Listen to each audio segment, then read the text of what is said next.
What is this, dude? A tomb. Officially, the smallest apartment in... A lot of you watching this know me as the guy who creates travel guides to exotic places around the world. The guy who did a workout with Thor, and of course the guy who tours luxury apartments around New York City.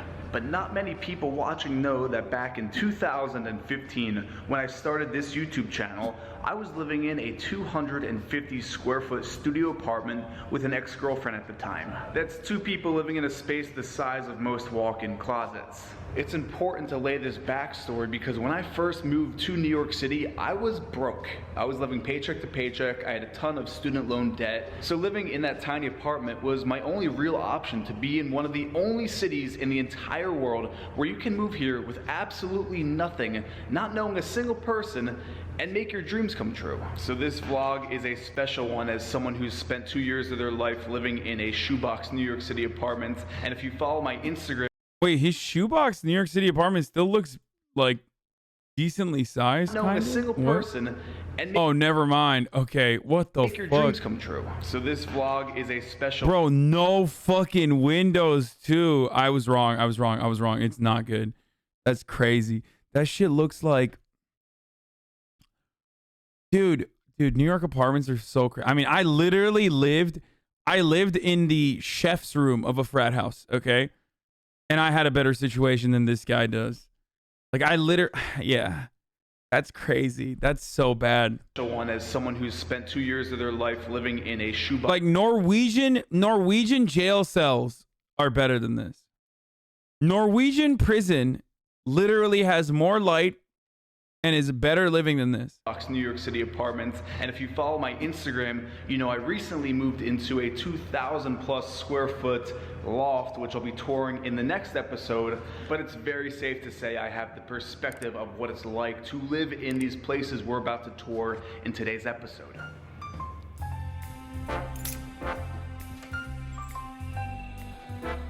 There he is. Did I ruin your shot? The man, the myth, the legend.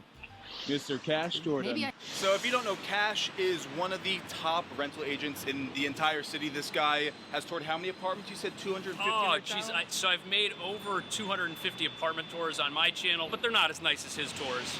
As you know, I mentioned I've lived in a 250 square foot apartment. This is kind of going back like a blast from the past. Let's see, we're at the first place. And like I said, these apartments are only going to get smaller. The final one might be the smallest one in the entire city. And they're all smaller than what you just mentioned. None of these are 200 square feet. No, forget that. That right there is 3rd Avenue. On the other side of us is 2nd Avenue. We're in Midtown East on 53rd Street. And you see that tent city? Those are actually restaurants. So if you walk out your door, you might gain weight. You ready? So here we go. Nice welcome. All right. So off of the main hallway, we have the actual apartments. We have 4 units here. Ready? Here we are, first apartment. Door stays open. Oh, wow. This is actually not as bad as I thought. Where's the bathroom? Because we're facing south. True. So we have the sunlight. But this is, yeah, this is a tiny apartment. What is the square footage? It's not a bad place. Let's check the square footage. I got the... Wait, this is not bad. This is a one bedroom, isn't it? Yeah, what do we have here? 17 feet 7 inches by 6 feet 6 inches. How tall are you? 6'4". So if you go horizontal, your head and your feet are going to touch the fridge. Roughly 18 by 6, so like 110 square feet, not counting the bathroom. So maybe it gets up to 175, 150 square feet max. This is the biggest place that we're seeing. Your bed, what? I can't see another spot for it than in this corner somewhere. And I think you're going to want to get the smallest bed that you can. But once you've got a bed here... Bro, he's supposed to be selling this and he's making fun of it. Which is kind of wild to me. Like, why are you making fun of the apartment that you're selling right now, homie? What's going on? The fuck? Really, past the fridge, I mean, it's going to be a small table and probably like a TV mounted on the wall, and that's the setup. I wouldn't put a couch here. What's crazy, most people, they don't do a Murphy bed because they're gonna live here for like 2 years. Mm-hmm. They didn't have one in their parents' house growing up, and it just doesn't make sense when, oh, I might move in with so-and-so in a year anyways, why am I gonna spend more than I need to, right? Exactly. Let me show you guys the bathroom. So, again, This, I'm happy that this is like normal size. Need to get an extra light bulb up there, but at least it's like a normal size bathroom. The fact that it has a bathroom. Exactly. The fact that, because I mean, you'll see later in the video, but the fact that there is a bathroom in here, you know, that's a luxury. Yeah, it's yours. This is not a bad Dude, capitalism is so sick. apartment. It's a good place. It's just small. The kitchen and everything was redone like a year ago. You've got all normal size for New York, normal size appliances. Any of the other 49 states, that's not a normal size stove. I love how in New York things just become normalized. Like this becomes a nice kitchen for an apartment like this, but also like the nice lacquer on the cabinets, good storage. Pretty much This is the nicest place we're gonna see. And what is this? So then we have. That's your. That is your closet. Oh, I thought that was the bedroom. What is the rent? That's the reason why I originally was like, "Was this a one bedroom?" So it's 1,800 with some free rent, so it nets out to 15. This is the starting point of this video. Like Cash was saying, the nicest, the largest. Yes. From here, it's just. This is the big guy. It's not horrible for $1,500 a month. If you're just moving to the city and you're looking for that first apartment, this is not a bad first apartment. Dude, I hate this. I hate this so much. Dude, just literally live in a shoebox, dude. Just don't live in New York. Straight up. Don't do it. You know, for a streamer that sits all day for a living, kitchen and bathroom next door, L. True.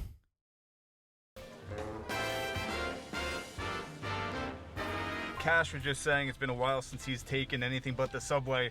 There was a point when I first moved here where I would bike from the Upper East Side down to the meatpacking district because I couldn't afford the monthly pass. That's crazy. In my mind, I think it was $120 a month was like, that's food. Yeah. That's food right there. So I biked from the Upper East Side. I'm talking year round. We're here on McDougal Street. We're by Washington. Okay, that's insane, dude. What the fuck? I mean, he was probably shredded, though. That's a crazy amount of biking, dude. That is an insane distance. And also, you're just putting your... Biking isn't that far, lol. In the winter of New York? That's so stupid, dude. That's like, you're putting your life at risk, okay? In the summer, too. In the summer, that fucking sucks, too. Because then it's so hot and so humid. Ugh, I don't want to think about it, dude. That's awful. Square Park, New York University, fun neighborhood, not Midtown. Definitely a more desirable neighborhood. You have all the cafes. It's much quieter. You're on a tree-lined street. And this place is smaller. Yes. Correct? And cheaper, but definitely smaller. And maybe the neighborhood's a little louder. Let's go check it out. There's a code I have to type in. So No, I can't show the code to the internet. But the fact that we have a code, that's a little level up rather than a key entry. We have a code. Yeah. Let's head on in. I don't know if we're all gonna fit. Come on in. What? Oh. I don't have... Do you see this? Here, Diego, spin around. This is the smallest apartment I've ever seen. You might be too big for this apartment. Like, my wingspan is almost the entirety. This is probably, what, 9 foot? Go look at the bathroom, dude. Wait till you see that. Are you seeing this in the frame? So for some perspective, like, I'm a pretty big person, but I'm taking up the entire door of this bathroom. Bathroom sink, we have a vanity. The shower is just in the middle here, sandwiched in. You have the shower rod to then cover the water from getting on your toilet. I've never seen... I don't have words for this. I'm not even, like, this is the craziest thing I've ever seen. On a positive note, this is technically a self-cleaning bathroom because everything's gonna get wet because your shower's right here in the middle. And you have the nice shower caddy. I can't believe this. I mean, But what happens? You bring a girl back? Like, there's no shot. There's no shot you bring a girl back here. You know what I'm saying? Like, how do you fuck in this apartment? Like, what does she do after you're done fucking? Dude, I have missed out, like, on every ad today. Every ad. I have just totally, completely missed out. I gotta run one right now. I'm just running one right now. I just literally, my head, I'm so tired. Oh, my fucking Lord. Okay, wait, how much is this? Let's see. It takes measurements, but this is... You have to go inside. Look, you had to turn. You can't walk straight in. I had to turn like this to get out. I had to do the side shuffle to get out of the bathroom. And then we have the I guess you could call this the kitchen with the kitchenette. The kitchenette. We have a sink, some nice storage area. You could put a hot plate here, I guess, and plug it in. The faux marble right here on top. From the kitchen, then we have the mini fridge microwave combo, some nice shelves to store whatever you like, and then in the corner where Diego is where the bed would go. Yeah, I don't see another place for the bed. I mean, it's gonna have to go here. This could be the bed, so this is technically a loft. So you could, if this holds, should we test? Yeah, I mean, you have insurance? He doesn't want you to. Does Eric have insurance? So you could sleep up here. This holds 215 pounds. Wow. So you would put a ladder there, and then this would be the bed. And actually, look at this. I'm just noticing this. See that spackle? Oh yeah. Someone had a ladder. You know, we gotta look at the positives when renting, because this whole video is about you're just moving to the city for the first time. You're looking for that first place. Dude, you can't sell this. Like, this is a crime, dude. This is a fucking crime, dude. This has $200, okay? If there was any decency in the world, this would be $200 to rent. Max. Basically jail. Dude, this is literally worse than jail. Not in Norway. We've now moved to like jail in the UK. You know what I mean? Like the previous hotel room. The previous room that we looked at was like worse than jail in like in Norway. This is like worse than jail in a worse area. So on the positives, you have a huge window with tons of light bouncing off that window. You have the fire escape, which is, this could be a balcony, you know. Mind if I pop out there? at your own risk. Let's head out there. You have your own, I guess you could call this a terrace, if I can even make it out here. Okay, got the shimmy out here. Okay, we made it. So you do have technically an outdoor space, and it's actually interesting. Someone has the drying line here with the closed clips. You could even have a garden out here. Someone has a plant box. Like Cash was saying outside, you are paying for the neighborhood. We're on a beautiful tree-lined street in the West Village. But back into the apartment, let's go take some measurements. If I can shimmy on in here. From the medicine cabinet to the tile, what is that, 2 feet? Yep, just 2, Oh, 2.5. jeez. Oh, that is a tight shot, man. Right there, 1.7.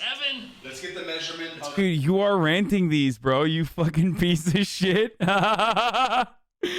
Okay, all jokes aside, though, he's gotta like, yeah, this one's crazy, dude.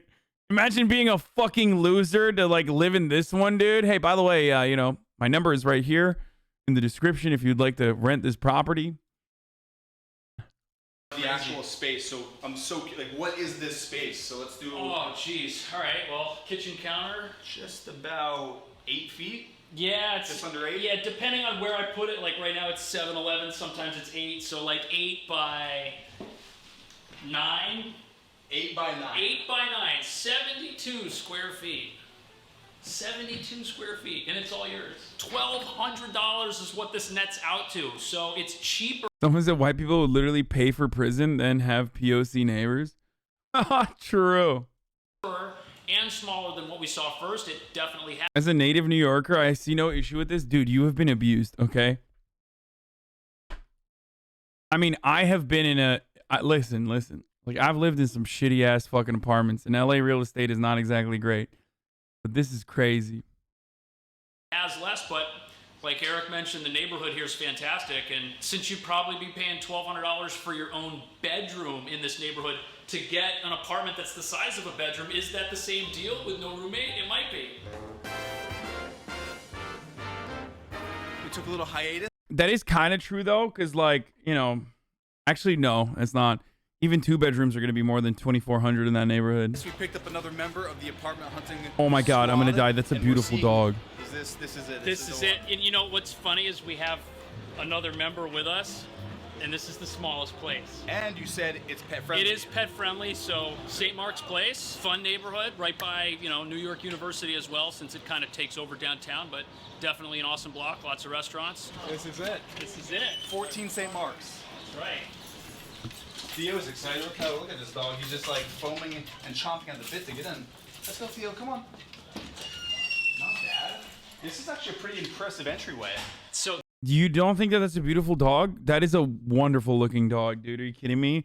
great teeth, great coat. Like that's a well taken care of dog, and it's a thorough breed too. Like that's a great dog, dude. It's a 10/10 dog. This is the nicest building that we've been to so far. Diego's gonna go in there and film our reactions to seeing this, but don't say anything when you get in there. I wanna have the reaction. You good to go in? No, let him get in position. Get as far back as you can. All right, you ready? All right, let's do this. This can't be legal. This is it? This is it, man. What? Wait, there's no bathroom. We're home. Where's the What is bathroom? the square footage of this? This is... Let me get the tool. There's a bunk bed here without the bottom bunk. We've got a loft going on. A sink. I guess this is the Is there a bathroom? It's out in the hallway. Oh my gosh. The hallway bathrooms. Wait, the bathroom's on the hallway. Where's the shower? Okay. I don't know what to say. You could never live here with a dog. That's what I'm thinking. People do it. Unless it was a tiny dog, but could you imagine this dog living in here? The door almost hits the sink. And this is your, I mean, this is the kitchen. You have a little mirror here. Yo, how do you bring girls back, dude?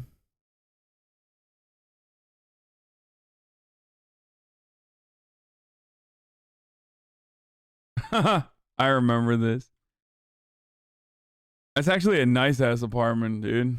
East Harlem, but like Medicine cabinet, this tiny sink with storage underneath, mini fridge, microwave, comes with a TV at least. I mean, how do you work with that? You know what I mean? You're just like, you're bringing a girl back and you're like, hey, we're going to have to climb my bunk bed. At least at that point, like, you know, this is the one. You know, she's like, she loves you, dude. You know what I'm saying? Like, any girl that you bring back here, if they fuck you, like, either they are the most desperate person on the planet, they are down cataclysmic, abysmal, catastrophic, or they're literally the one. Like, marry them immediately because you're never going to find a better partner.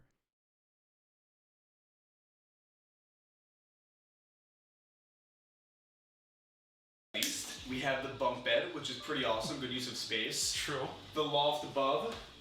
Some nice shelving, closet, the two fluorescent lights. From your high school gymnasium. Wow.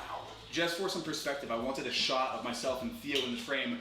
I can actually go and put my arm almost across the entirety of this apartment. This is 6'8" wingspan, so this is probably just under 7 feet.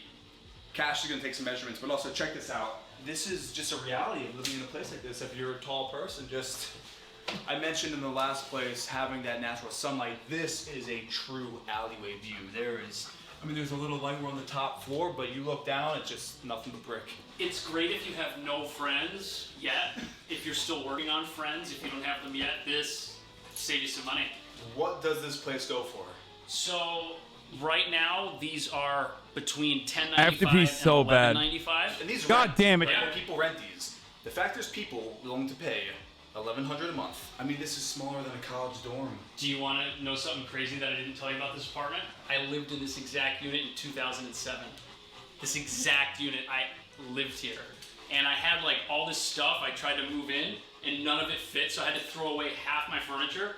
And at the end of the day, I had the bed, which was up, and I had like a little futon, which is where he's standing over by the window. My clothes, I had enough, like a slim enough wardrobe that it did fit in the closet. Like I was like 22, I just wanted to be in the city. But you made it work. I made it work. So if you're watching this and you're looking to move to the city, it is definitely possible.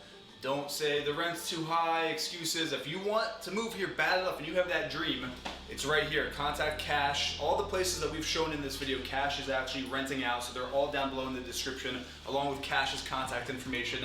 If you like this video, give it a thumbs up. Also, go subscribe to Cash. He is the rental guru here in New York City. Anything rentals, this guy can help you out there. And with that, we'll see you in the next video.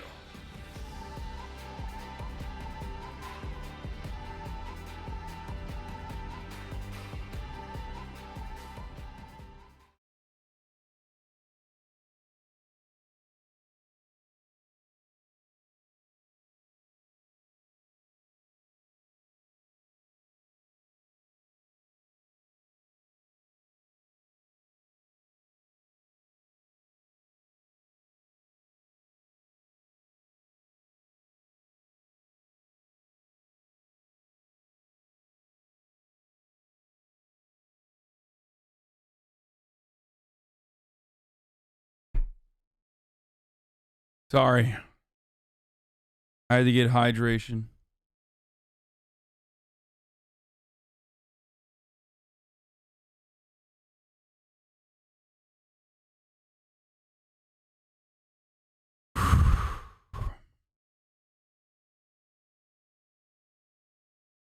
Socialist TikToker.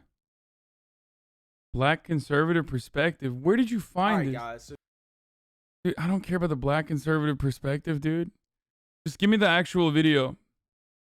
Now that we saw those little ass apartments, let's look at. Now that we're ready to look at those little ass apartments, let's look at the Nico video. $2 million apartment tour. My new apartment. 38,000 dislikes. What the fuck?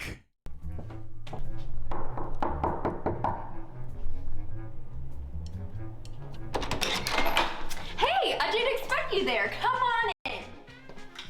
Hey guys, welcome to my apartment. I told you guys about a month or two ago that I moved into a bigger apartment and I was gonna give you guys a house tour. And I think our apartment's finally like mostly fully furnished, so let's get started. And I think we can start off with the kitchen. I think I love the kitchen the second most, aside from my office. I have a big old island, which I've never had an island before, so this is really awesome. We have the chairs, so I don't have to actually buy a table to eat on. We have this wine fridge, which I think that's pretty fancy, a wine fridge. We don't have wine in there, but it's fancy, so. We have our Nespresso over here. I actually don't drink coffee, but like, this is nice. You know, you've got the famous oven that I burn everything on. We got this neat fridge that holds food. This is like Martha Stewart vibes. Like, I think only people that are like Martha Stewarts will find this very pleasing. Like, there's a lot of storage, that's important. And the whole kitchen is controlled via iPad. Bro, this is like not that good. Like, apartment wise. I mean, what the fuck? Where did she buy this for like $2 million? There's no shot this is $2 million. She seems out of touch. Y'all are crazy, bro. Instead of fucking disliking this video, you guys should be upset that she got scammed, dude.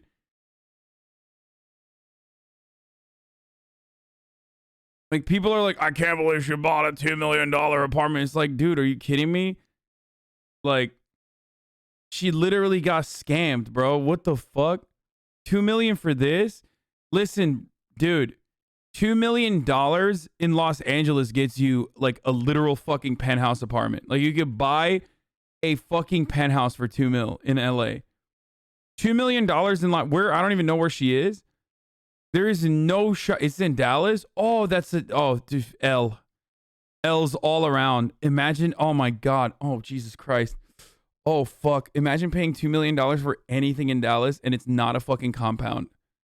Like, it's not literally, or it's just in the state of Texas. Oh, Jesus Christ. That's so bad. No, there's no way this is actually $2 million. I don't believe that. I think that's a clickbait.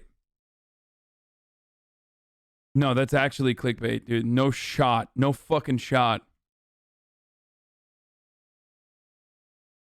This is like, I feel like this is in Texas. You could get a $2,000 a month apartment for this.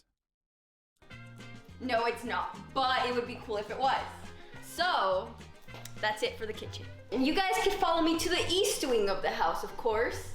We're gonna pass by our little walking area here, living room area. This is my brother's nest over here. He's just staying here for a while. This is not normally here. Okay, I just want to point that out. A couch will be here soon. We have a beanbag where my brother also nests and plays video games. For now, we have this painting of me and Nick. That's our usernames. And then we have a bunch of nano leaves here, so I think it's pretty cool. This is Nick's room. Oh, hi there. Unfortunately, I cannot show you Nick's room because he has top secret information in there that is top secret. So I won't be able to show you the top secret room today, but I'll show you guys next time. But come. We're still exploring the east wing of the house, of course. All right, we're gonna come into my bedroom. All right. So first, first here we have. Okay, the apartment it looks a lot more spacious when you get to the bedroom. Maybe that's why it's expensive, because it's like a really nice view and shit like that. People care about stuff like that. I don't give a fuck. So The laundry room. As you can see, there is laundry. bro, I swear to God, people are trying to make this into a thing. Now that I've actually watched the video, I'm like, really? This is what you're mad that she like, wait, did she buy this apartment? Like you should be laughing that if she actually bought this for $2 million, you should be laughing at the fact that she made such a terrible purchase. If she actually bought it for $2 million.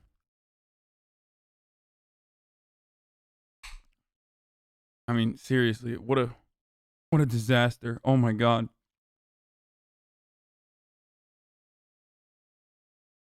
Defending big streamer again. Is she a big streamer? Is this true? Like, she can rent it out on Airbnb for $2,000 a day? Really? No shot. No fucking shot. In Dallas? No. In here, so it is therefore the laundry room. Okay. I've never had a laundry room, so this is pretty cool.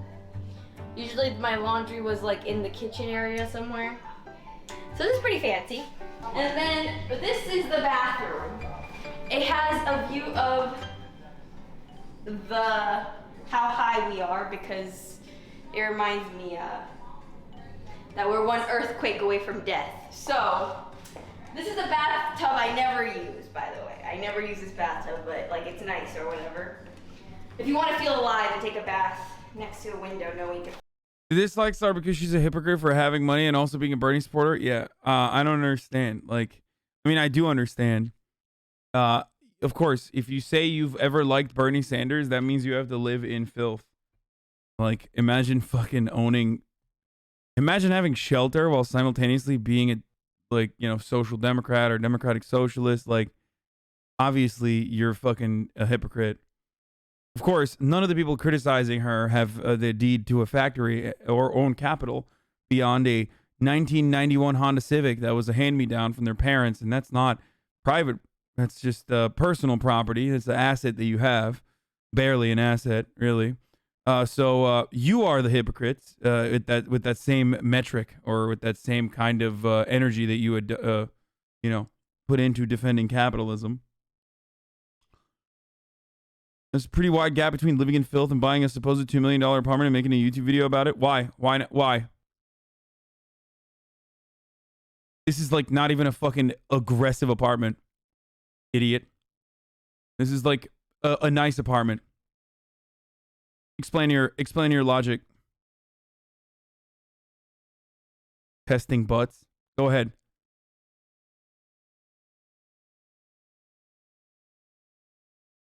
Go ahead. I'm here. I wanna hear your fucking. Oh, this is a fucking. I think it's a Turkish dude. Or no, that's Google Translate maybe.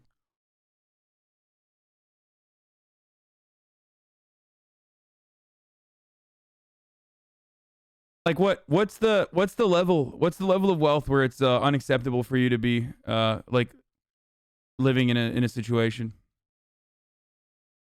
Like what should someone who's a leftist in their living situation look like? You are getting triggered because people can apply this to you. Fact is, it seems super griffy. People can't apply this to me.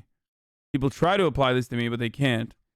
I live way beneath my means, but I still think it's fucking idiotic as a principle, so it doesn't matter. Like, I very openly talk about how I live way beneath my means. Regardless, though, I mean, I don't even have a fucking bed frame, but that's my personal preference. I like what I like. I enjoy what I do. I live to fucking stream because I enjoy it. And I like doing things that I enjoy. Like not going to fucking Miami for the weekend. But even if I did live within my means, it should not matter. Like, it's not a betrayal of your principles.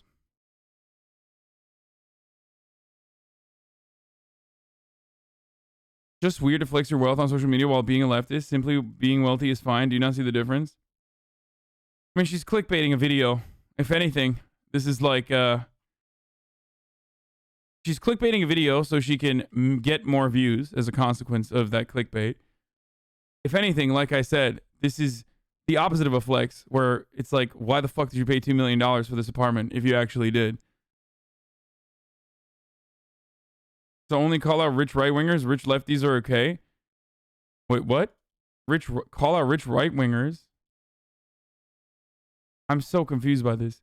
There is a difference between like advocating for your worldview that happens to be empathetic and to better marginalized existence, okay, to uplift poor people's material conditions, uplift the working class as a whole, okay, and do it as ethically as you possibly can under a capitalist organization of the economy, and then making money off of being like black people are inferior by saying like black people are inferior. Do you not understand the difference there, or do you think it's just like I think making money across the board is bad?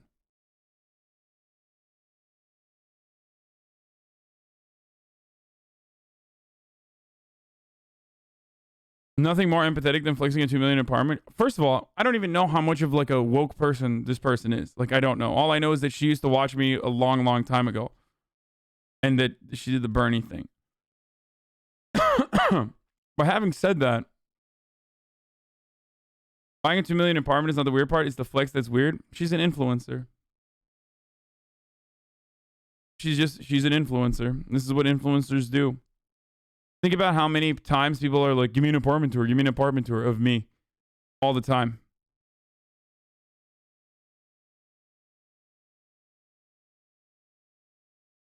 Why do you care?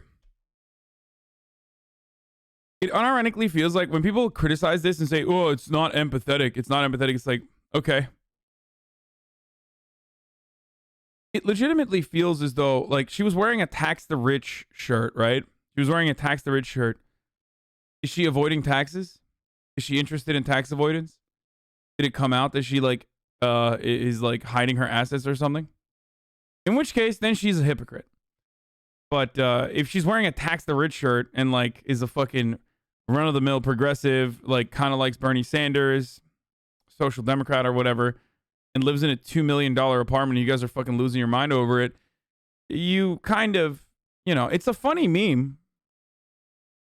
It is a funny meme to just be like, lol, look at this person who's like rocking a Bernie sweater or eat the rich or tax the rich sweater when she herself was rich. But like, if you're going to make this your cause, like your main cause of concern, your main form of criticism, then you are just aesthetically a leftist. Straight up. It's the truth. Not only that, but also you're not only are you an aesthetically, just simply aesthetically a leftist, but beyond that, you also are stupid and are falling for the right-wing grift that like people who are even left adjacent, like they don't even have to be like hardline anti-capitalists, but people who are even left adjacent have to be fucking like, they can't show nice things. They can't own nice things. They can't celebrate that they have nice things. Being a leftist is about being poor. Being a leftist is about fucking not having nice things or even luxury items. And the less luxury items you have, the less leftist you are. And there are people on the left who feel this way, but don't be like that. It's very stupid. And I say this as someone who like routinely gets criticized in this similar capacity, in this similar fashion, even when I don't partake in this kind of lavish expenditure, as you all already fucking know. I mean, look. Here, I will show you this. Look at my fucking iPhone case, dude.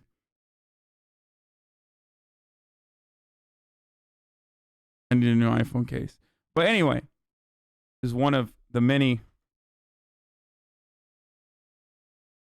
It doesn't mean anything. It's because I'm fucking lazy. It doesn't mean that I'm more moral because I have a shit-ass iPhone case or drive a Toyota Camry instead of a Tesla or live in an apartment with my mom instead of a fucking mansion or some shit. Do you chew? No. I don't chew it. It like started coming off because I got this in the P.O. box. One of you guys sent this to me. So the point is, like, I'm not more moral for doing those things. It's just my personal preference. LARPing is a poor person? No, I'm not LARPing. Also, I'm not even, this is not a poor person, this situation. The reason why I'm saying this, the reason why I'm showing this is because it doesn't show anything. This doesn't mean anything. Don't send me anything in the PO box, please. You're gonna keep pretending not to understand why people find this shit gauche and embarrassing? I don't think people find this gauche and embarrassing. It is gauche. It's also fucking gauche. It is also a YouTuber doing clickbait content. What I get mad at is people going, "Oh, you're wearing a fucking, you're Bernie Sanders supporter and you are flexing being in a $2 million apartment. Well, that must mean that you're a hypocrite." You're very stupid. Like, you're not a good leftist. You're a very stupid leftist who gets completely blinded and caught up on aesthetic shit. And no matter what, like, you will probably turn around and say, Hasan is only saying this because he wants to defend himself because, you know, he himself is in a much better financial situation than we ever will be. And that's why he's doing this. But you are adopting right-wing framing. No matter what happens, you are literally adopting right-wing framing. And it's very stupid. If she didn't wear the shit, they wouldn't talk shit law. But why? Her shirt literally said, tax the rich. You can be rich and advocate to tax the rich. This video promotes consumerism. All videos promote consumerism, jackass. We live in a fucking capitalist organization of the economy. You could literally say the same thing about me. All the time. This is her job. She's doing her job. Yes, only let the right-wingers have money and therefore power and you are a real ally. No, I mean, it's like, it's really stupid. Because it is not rooted within like any sort of... You guys are, right now, a lot of the people who feel called out because they have this point of view are right now trying to engage in ad hoc rationalizations for as to why they feel this way. It is understandable to despise this kind of show of or demonstration of wealth because you're leftist. So you find any sort of demonstration of consumerism or wealth to be disgusting or fucked up, especially when your own personal financial situation means you're never going to have this or you're very far away from having this.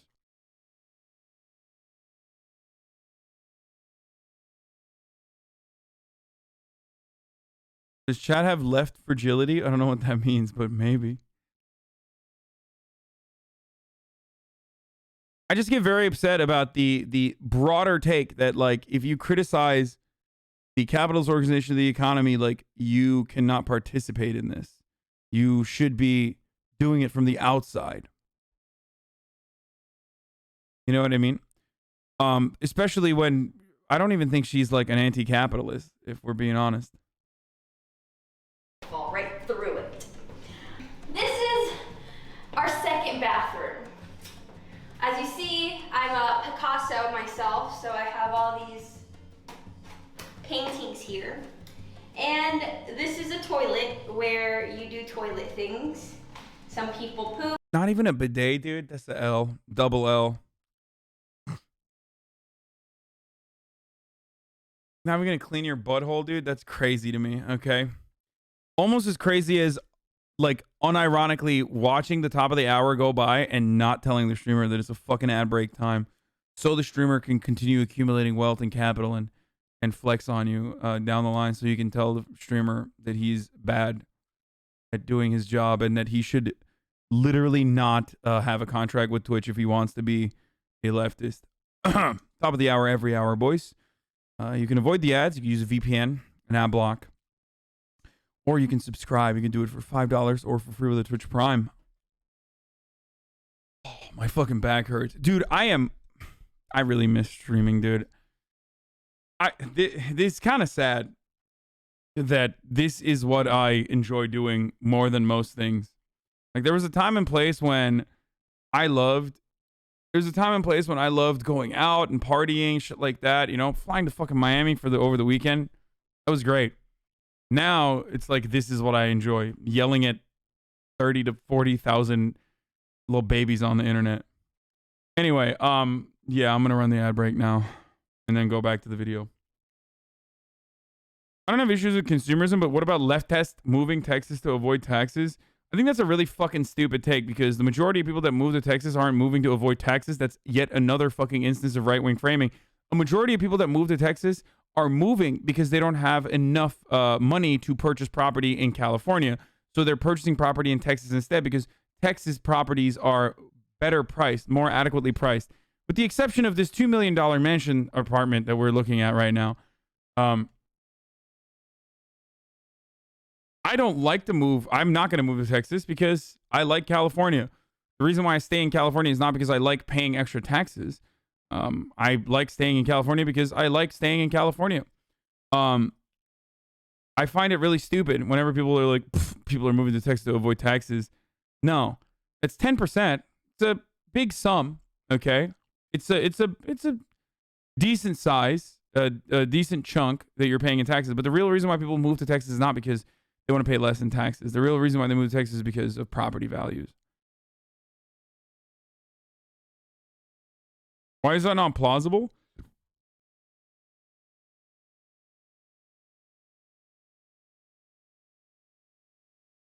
It's not right-wing framing. Some streamers literally say they move to Texas because of the taxes. Yeah, well, they're stupid. Most people that move to Texas, and there is data to back this up, move to Texas because of the property value, because of the real estate. Real estate is cheaper in Texas than it is in California. That's why they move. Streamers might be saying that, and they probably think that they're saving a gigantic sum by not paying like 10% extra taxes. But for the rest of the people leaving California to go to Texas, is not because like they're super wealthy. They're leaving California and going to Texas and other states because it's cheaper there. Please, please do not fucking promote this idiotic take. It's literally not true.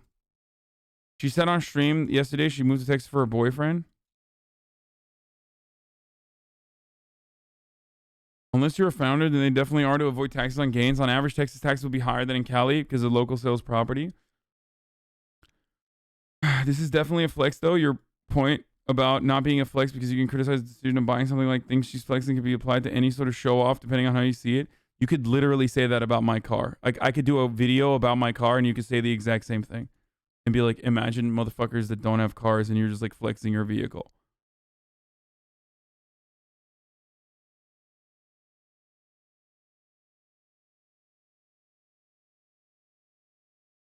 If your understanding of the world revolves around what streamers say and do also, you should, turn off the website for a little bit. Take a break. LA is gross, though. So is Texas, man. What are you talking about? Austin has the exact same problems that LA has, if you consider that shit to be gross.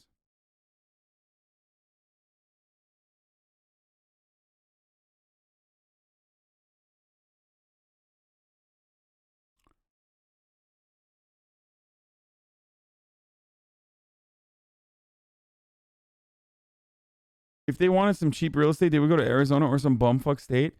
Why can't they get cheaper real estate while simultaneously still living in like a hub, like a cultural hub? Because Texas is a cultural hub, or at least in proximity, has like decent airports, is close enough to like areas where there's like still some liberals and shit like that. Like there's some urbanization. Why? Like it's so stupid. Or they could literally be from Texas or have significant others that live in Texas or have other streamers that live in Texas they want to fucking rip off of and take some of the clout from. This is a really stupid argument. Texas property value may be great, but that doesn't mean you have to move there. You can buy property as an investment. Dude, are you kidding me? We're having a conversation. We're having a conversation about being a leftist while also having an apartment. You think that this is a good argument? So she should buy private property and accrue and like make money off of private property instead in Texas as an investment? You don't consider that to be antithetical, like actually antithetical? Even in that case, there's like obviously Albuquerque's heading that way too. Goes to Arizona, sees prices. Price went up, up, up. There's a Vice documentary about that. Motherfucker's like, dude, just be a landlord.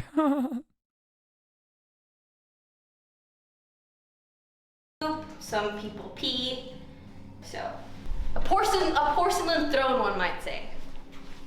So, this is our bed. Nick and I... Frame. You're making the same argument that managers and workers are the same? What? The same argument that managers and workers are the same? What? Please explain. Also, dude. Flex, dude. She's got a fucking frame. It's some real capitalist shit to me. Take turns. Nick and I take turns sleeping on it. Of course, we would never sleep together on the same bed. That's a sin. Never. So, you know, Monday, Wednesday, Friday, I sleep on it. He sleeps on it Tuesday, Thursday. And then on the weekends, one of us sleeps on it. You know how it is, you know? Leave room for Jesus. Anyways, our freaking bedroom has not 360 views of the city, but it has like 180 views of the city, I guess. I have grown accustomed to getting close to here, but I'm still getting used to it. We watch a lot of Catfish, as you could see. I've seen this episode like 40 times because there's no more new episodes, but it's still fun to watch.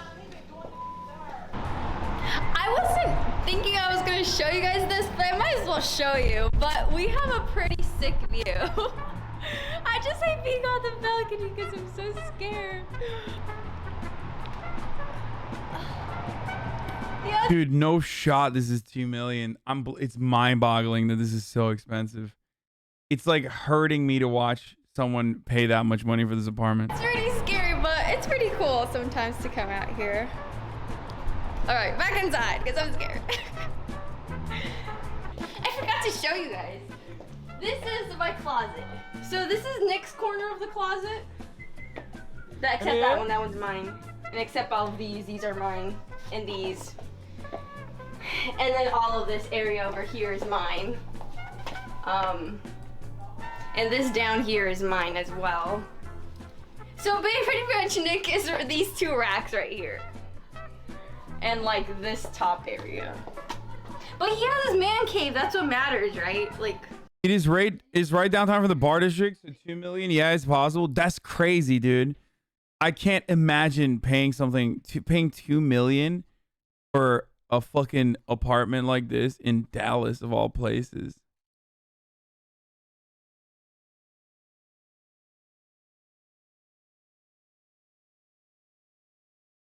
You're ignorant on the topic. If you invest in building houses, those houses will exist thanks to your initial investment and people will have places to live. What? That's how investments work, dude? What? Like, do you think I'm that stupid to not understand like what you are describing currently? Like I'm so ignorant that I don't understand like how investing works. I'm actually doing the world a favor by by purchasing buildings and then renting it out to people.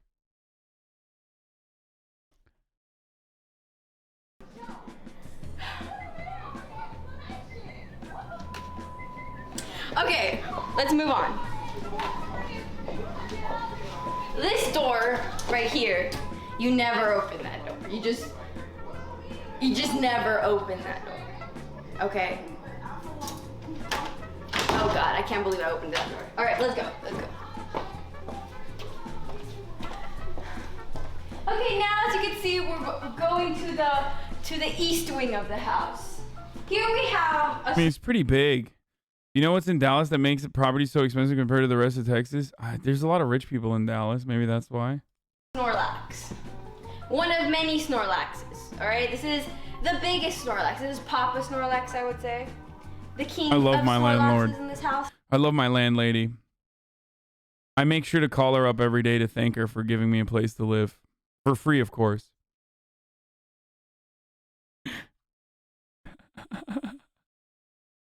out of 3. You only see 2 today though because She's so gracious. I'm like, thanks. Thanks for. She says trade offer. You give me $3,000 a month. I give you 2-bedroom apartment. It's such a fucking wonderful trade offer. Stop saying Anne, dude. I don't. My mom is not my landlord, you fucking weirdos. I pay for my own goddamn apartment. She lives with me. There's people in the chat who think like I live with my mom, but like she's renting the apartment. Oh, Jesus Christ. I ordered the other one and it's on its way. But yeah, this is the main Snorlax. I think it's cute. It's like a decoration piece kind of that you could also hug. And if you come over here, I do live with my mom. this is my work in progress, by the way. This is my Adventure Time themed bathroom. So as you $3K for an apartment, good lord. Where I live in West Hollywood, my situation is fucking dank, dude. Ask most people in Los Angeles and they'll be like, what the fuck? Are you serious? You pay that little for a 2-bedroom? It's nuts, dude. It's fucking nuts. And remember, I have a yard. Unheard of. Like, unfucking heard of, dude. It's so good. It's fucking fuego. Like, not a big one, but still. You pay $3K to share a space with another person in LA. I mean, that's too much. Not really. $3K to rent, lol. I live in a 4-bedroom craftsman house in South LA for $2,500. Wait, really? That's pretty sick. You guys can see here, For you. we have Adventure Time towels, hand towels. Finn, BMO, Jake, Lumpy Space Princess. Lumpy Space Princess. A Jake body scrub. I have not used it, but I don't think I'm planning to. We have a lot of Adventure Time figurines. Why? I'm trying to get carpets and stuff. Wait, why are they in the bathroom? Why do you want the figurines to be in the bathroom with all your dookie air? You know what I mean? That's kind of wild. Like, do you play with the figurines while you're pooping?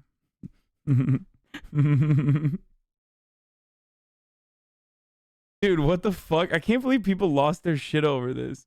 But This that's video. in the making. And yeah, this is where I get ready for stream and stuff. Hello.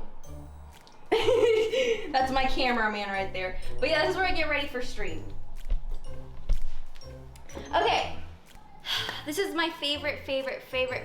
Bro, after we watched those like little fucking shit boxes in New York, I really thought I was gonna get mad at this apartment and the size of it.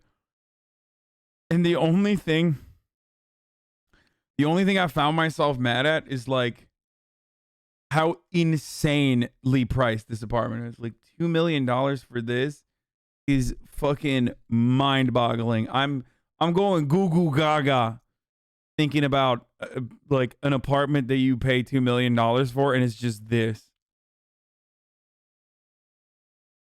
Yeah, literally, like Kuro is 100% correct. You could get a mega mansion that's like 5 minutes off of wherever the fuck this is in Texas. Actually, you know what? I'm gonna look this up, dude.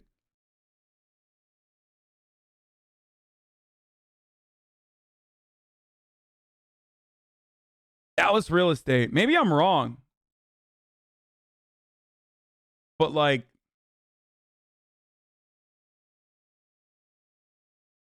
look at this shit, dude. Let's do, I mean, there's homes and shit. Like that's wild. I mean, look, hold on. Home type. Let's do houses. Okay. And then the price point is like, let's say 0 to $2 million. Right? We're doing 2 million, right? 'Cause that's what we're at, right? $0. And then homes for you, price high to low. Okay. So on Zillow, for $2 million in Dallas, Texas, you can get whatever the fuck this is, which is fucking bananas, dude. What the fuck? Okay, this is sick. Yo, I'm moving to Dallas, boys. What the fuck is this, dude? Yo, for $2 million in the state of Texas, in Dallas, you can have a home that says, I'm a drug dealer, okay? Tastefully decorated, double parking with overhead in the middle of a goddamn forest, which you probably own as well. 3,000 square feet apartment, 3-bedroom, 3-bathroom. Woo! That shit's crazy. And this has been on Zillow for 61 days. People aren't even buying this, so you could probably get this for lower than $2 million. Average house gets sold in 17 days right now in this insane marketplace. Only 3K square feet for $2 million is bad, though. I mean, yeah, it is. This is actually, you're not even getting, this is also a scam. This person is correct. Like, what is the price per square feet is $657 in Los Angeles. The price per square feet goes up to like $1,500.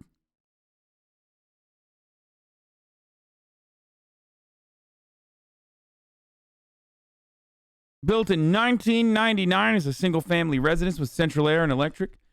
Two garage spaces. Weakest $2 million house in Texas. Yeah, I mean, literally. 17 days houses, the average house stays on the market before it's sold.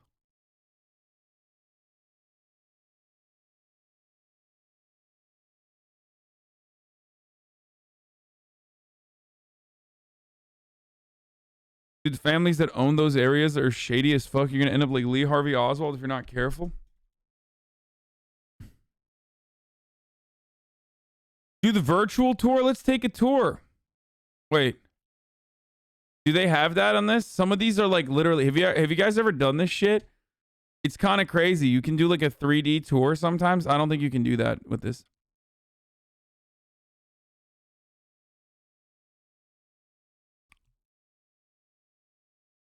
But yeah, I just wanted to show you this just so you get a better what the fuck?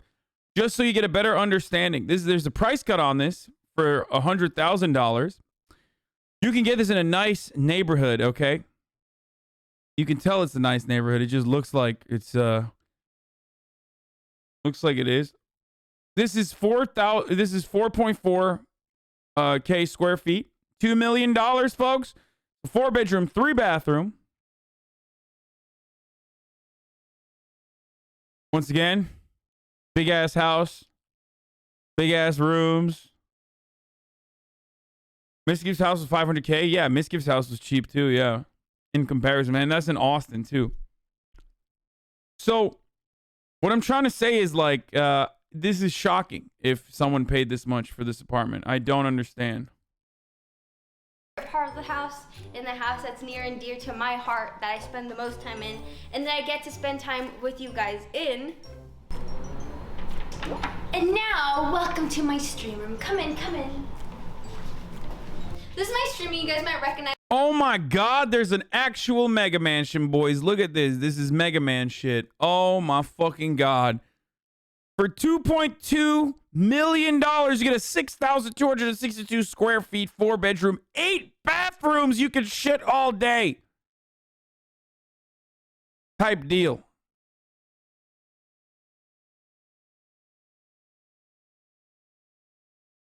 What the fuck?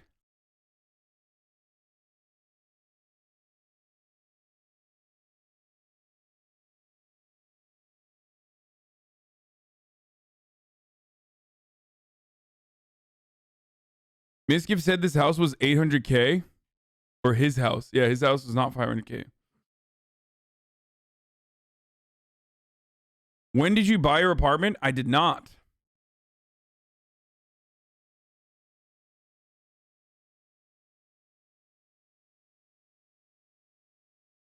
Okay, it's a meme though. This is 6 full baths and 2 half baths.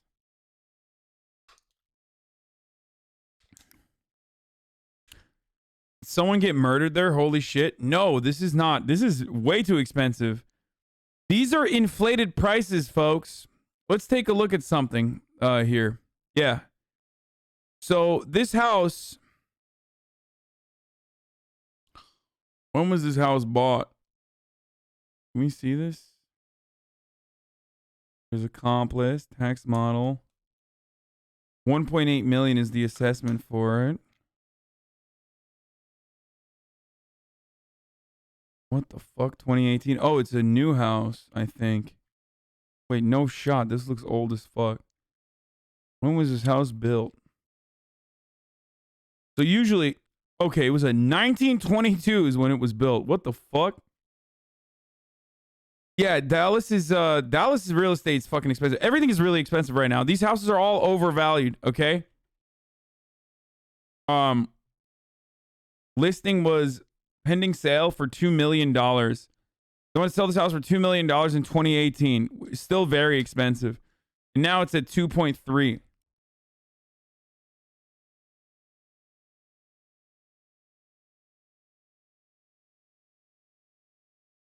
I want to see the complete tax history. When this house was purchased in 2014, it's the last time it has public tax history. I don't know why it's not public. But in 2014, this house was purchased for $1 million. From 2014 until now, the house has doubled in its price. That's crazy.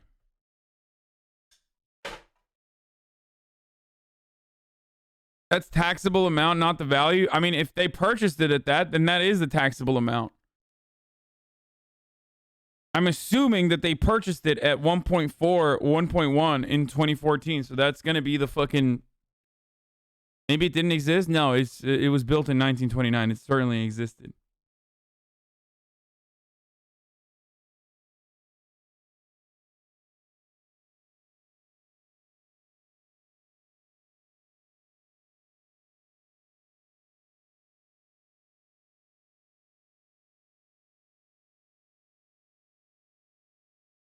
Anyway.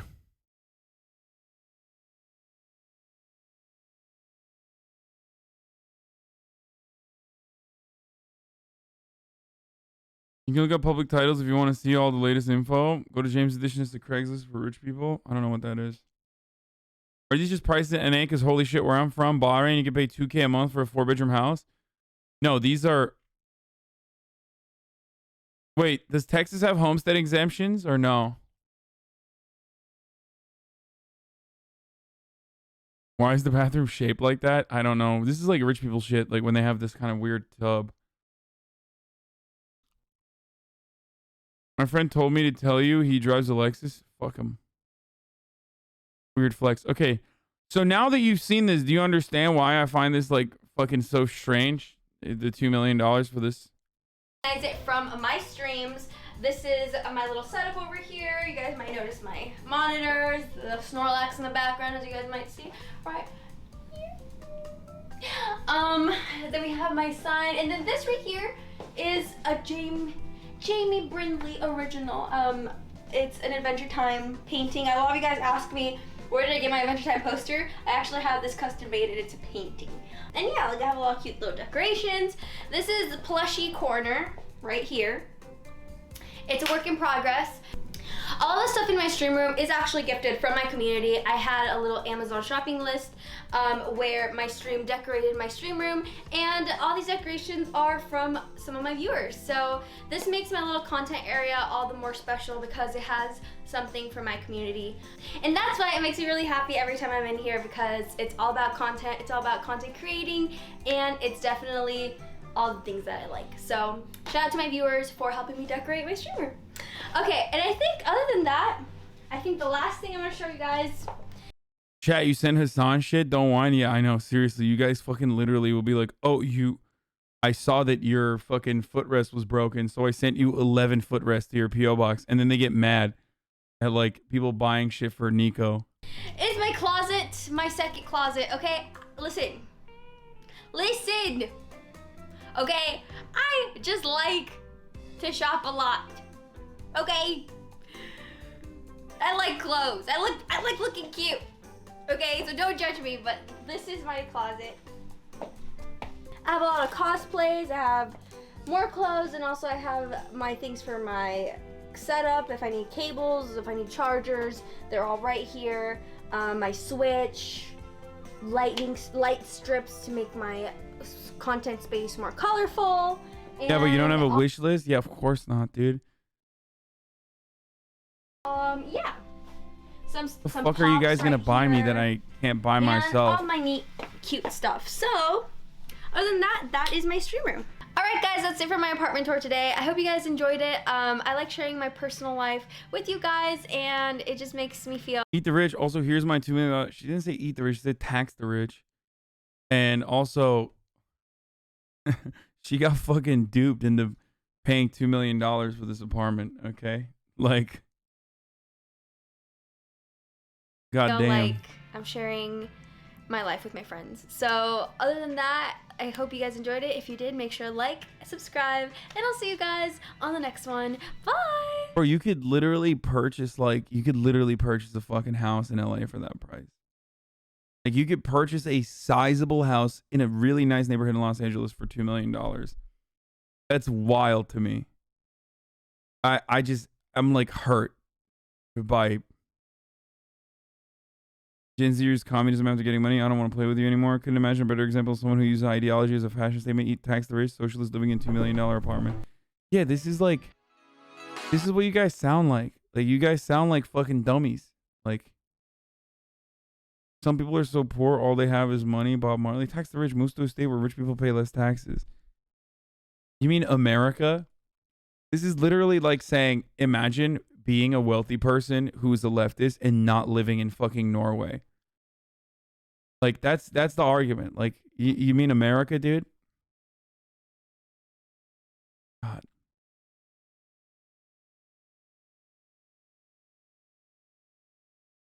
For an anti-capitalist, you sure own a lot of stuff. Like, this is what y'all sound like when you get mad. I'm just letting you know.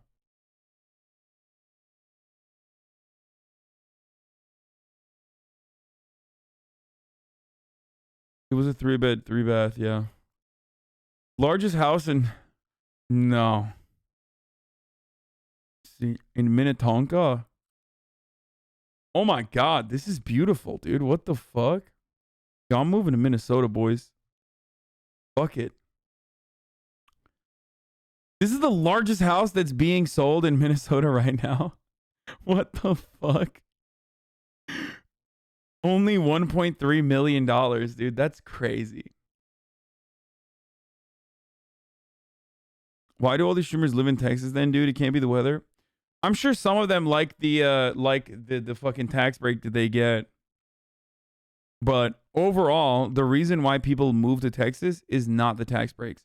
Streamers might be doing it for the tax breaks, but this notion that like rich people are leaving California at a time when California is in a fucking surplus for the first time in many decades, exclusively because of how many wealthy people are like, yeah, we made a lot of money. Here's some of the taxes that we are willing to pay, is so stupid. And it's literally against the reality. If you look at the data, you will find that it's actually middle-class people leaving the state of California. It's actually poor people leaving the state of California. Comparing streamers to like normal people is idiotic. The reality is middle-class and poor people are leaving the state of California because they don't have enough money to purchase or rent properties in the state of California in these urban areas.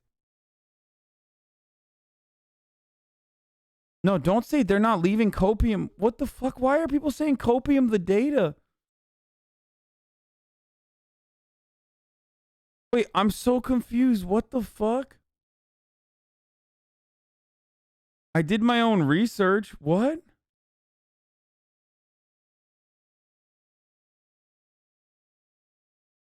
Many who left say they simply couldn't afford to stay. One report found that the majority of people leaving earned less than $100,000. Wait, why? Wait, I'm so confused. Why are people saying copium to like actual data? Chat is being so cringe right now, dude.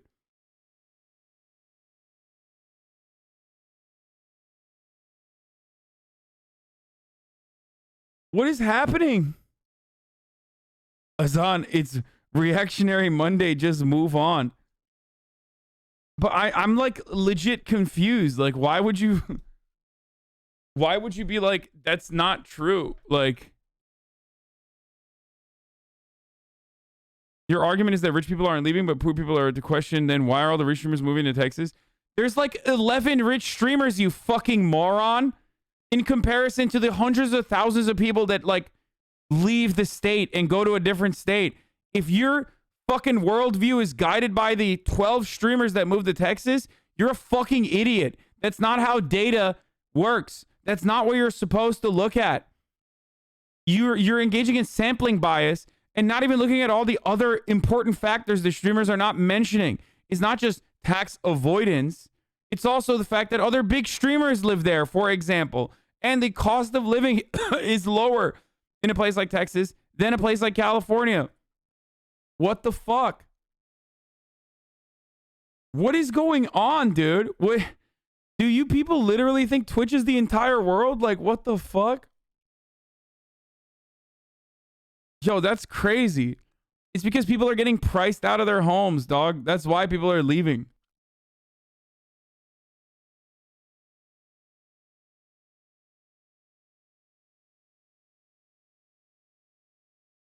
When you go sample some bitches, streamers are not that rich in California. Help? What? I mean, they're still rich. Like, a lot of these streamers that are leaving are rich, but they're like 12 people. In comparison to the hundreds of thousands of people that leave or come into the state.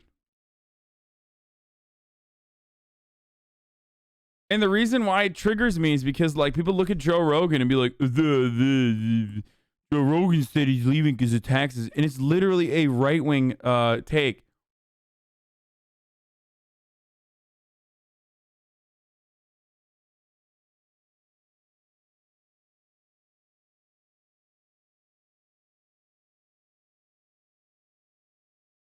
I don't, for the record, like, I don't stay in California because I like paying taxes. I stay in California because I like California. I like living in Los Angeles. So that's the reason why I stay there. But it totally makes sense if you just live in your fucking apartment or your house and you want more living space. So streamers might say it makes sense for us to move to Nevada because of taxes. But the real reason is a fucking mansion in Nevada is going to be the price of a fucking like shitty apartment in Los Angeles. Okay. That's the fucking real reason. That's the main reason why a lot of people move out. That is a gigantic reason. Okay. That's why. Especially when they literally, former infant breaks down baby scenes in movies. What? This video was brought to you by... Shut the fuck up. That's so funny. Okay, dude, you broke my stun lock. That's so dumb. First up, 1917.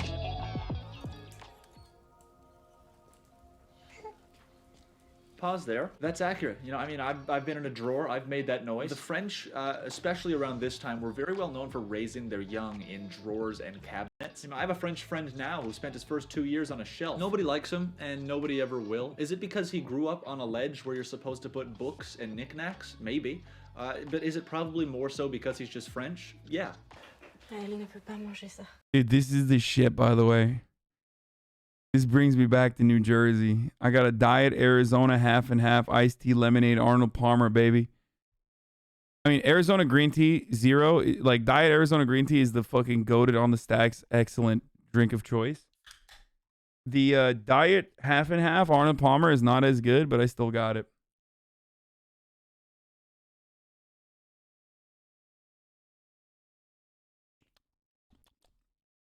Tastes like New Jersey. Help me lose 120 pounds. It's so good. Elle a besoin de lait.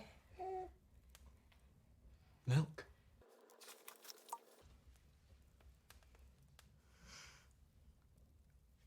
You know, there was a lot of pants shitting that I remember. I mean, I wasn't always shitting my pants, but more often than not, there was poo coming out of me and landing in my pants. So I feel like the movie would have benefited, you know, just from a pants shitting scene. You know, like soldier walks in, cut to the drawer, baby shits her pants, back to the conversation that they're having, you know, like the British guy, like, I've got some milk, and then like she goes over to the drawer and like picks up the baby and like smells it and like realizes that it's like shit her pants and like gets mad, like, stupid bébé, pourquoi tu fais toujours caca dans tes pantalons, mon gros idiot? And then like puts her back in the drawer and for another like 2 years. Hey, what's up, GQ? I'm Chris. I've been regularly committing adultery for the last 10 years, and this is the breakdown. First up, Brokeback Mountain. Classic tale, two cowboys going to town on one another, a couple ladies getting their heart broken. One of my favorites. Yeah, I'm not gay myself, but you know, pulling a guy's goalie means my significant other's getting their heart broken. You know, toss me the baby oil.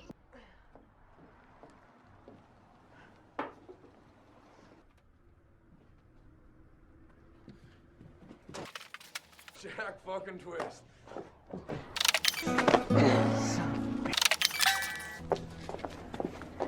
All right, stop there, perfect. Heath Ledger's character, Ennis, you know, he's married some lady, all right, some little dame, right? He gets a kid or two out of it, yuck. He's all sad, you know, having a drink on the couch, and then all of a sudden this cowboy boy toy, Jack Twist, jack my sack and slap my wrist, who's in the truck? It's Jackie Twist, rolls on up, and then all of a sudden, adultery. It's beautiful.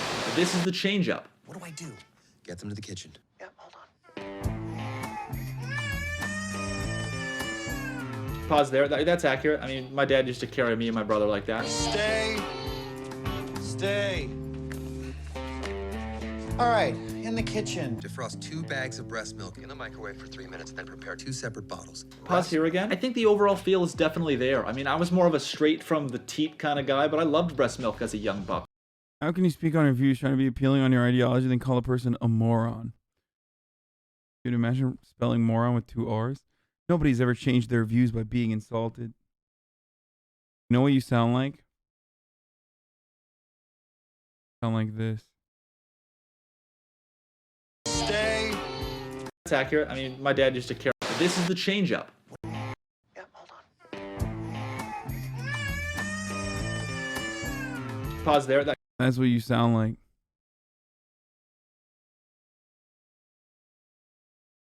Pause here again. I think the overall feel is definitely heat kind of. Just depends like how mom's feeling. If she's, you know, if she had a long day at work, got a mammogram in the morning, whatever. It's really up to her. But yeah, I mean, it's accurate for sure. This is Bridget Jones's diary. Once dated a girl named Bridget Jones. She gave me an enema for no reason. Well, you go home, have a long hot bath, and I'll call round and we'll have dinner later, okay?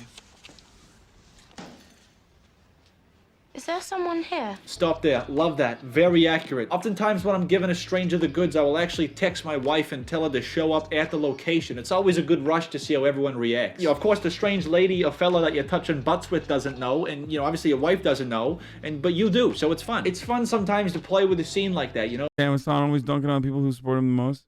Shut up, bitch. Listen. I love you all, okay? Even the annoying ones. People will be like, dude, Hasan, you fucking hate your community. Meanwhile, I had like 3 hours of sleep last night and immediately I landed in Los Angeles and started streaming. Like, you know, what a better demonstration of how much I hate my community by, you know, fucking landing and then immediately start streaming. You know, manipulate both of these people at once. Manipulate it like Play-Doh, you know, Play-Doh, you know, you play with it and you I call my wife Play-Doh sometimes because, you know, she's malleable. She's easily formed into other shapes inside, and she smells like little kids' fingers most days. Jesus Christ. The camera's shaky because my legs are shaking, okay? Oh my god, dude. I'll just fucking shake away. I'll just shake like a shake weight somewhere else. You took 2 days off, though? Yeah, dude, you're right, dude. Here, you take a week off. Think about that fucking sentiment, okay?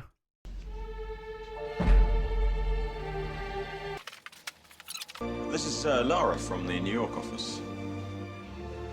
Lara, this is Bridget. Hey there. I thought you said she was thin. Stop that. That was uncalled for. Laura, there should at least be a little bit of respect owed, you know? And if you're gonna sit flaps out on the tub, at least put a towel down or something. You're rusting the place up. I had rust on the edge of my tub once, and I had to call my cousin Larry over to try to get it off. I was downstairs, and Larry was upstairs. This part is not as funny. The baby one's like funnier as a concept. Hey, by the way, how's your preserver? I just like, I wish he went with the baby thing. I don't like the adultery one. Psychiatrist breaks down mental health scenes. Oh, God. Yes. Oh, this is going to be so bad. Let's watch. This is going to be fucking horrible, dude. Serious, aren't you? You're telling us you killed those 3 young men on the subway? Mm-hmm.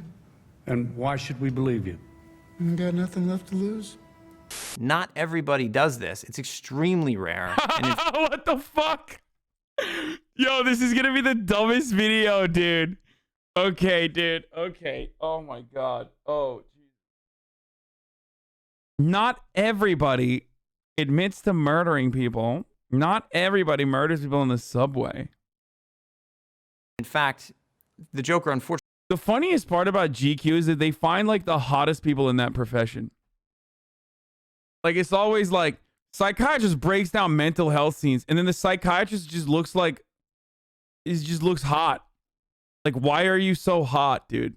Like you couldn't find a fucking non-hot psychiatrist. It's like the mortician. You guys remember the mortician? It's like, dude, this is the sexiest mortician in America. And he's average, but like he's like a good-looking dude. He's in shape. Like he dresses well. Like you guys are crazy, man. Okay, just say it's not your type and move on. Holy shit.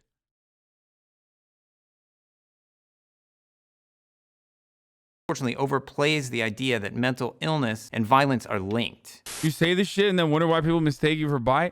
I don't understand. Like, what? What do you want me to lie and be like, I don't understand when guys are hot, dude. I can't tell when a guy's attractive, dude. Yeah, it's, like, what am I, fucking 14 and sexually confused and just like lying about my sexuality or something? Like, why the fuck would I do that? Yeah, some dudes are fucking attractive. Like, just because I'm straight doesn't mean I can't see that. Everyone sees that. Wait, you're gonna tell me that you don't know when dudes are attractive? Doesn't mean you're fucking bi, dude.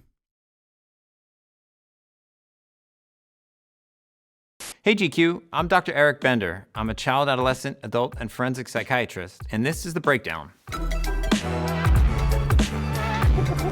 They have such a good intro music. First up, BoJack Horseman. Okay, Trey and I will be in the coat room doing hand stuff. Otherwise, you don't know anybody here. Hollyhock has walked into this party, and her friend is teasing her right away. You don't know anyone. That is the worst thing you could say to somebody who has what's called social anxiety disorder. In social anxiety disorder, people are terrified that when they go into a setting where they don't know people, or even where they do know people, that they're gonna embarrass themselves, that people are gonna see that they're anxious. They might get so upset, they might even have some bodily pains like nausea or stomach pain, and they want to avoid the situation.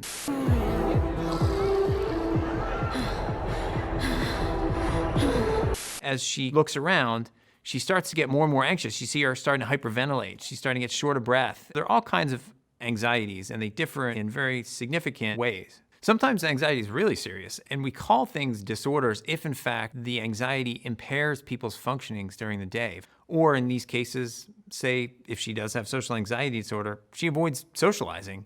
That's pretty important for development. That's impairing part of her life and a part of her day. If it's a certain situation people avoid, that can be called a phobia, like a fear of snakes, fear of flying. So there are specific situations that arise that cause people anxiety too.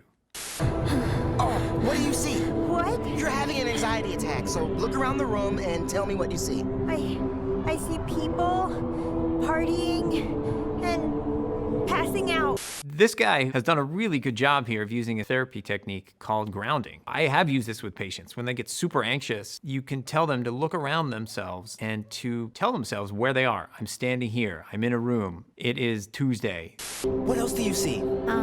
Books, pizza boxes, I see light fixtures, I see an odd amount of floor poofs. That's a terrific technique. He also calls it an anxiety attack. That is another word people use to describe a panic attack. She's clearly having a panic attack here. He helps her with this grounding technique. You feel any calmer? Yeah, actually. It's a trick my psychiatrist taught me. I'm Peter, by the way. So this party's kind of crowded. You want to go get some air? Yeah.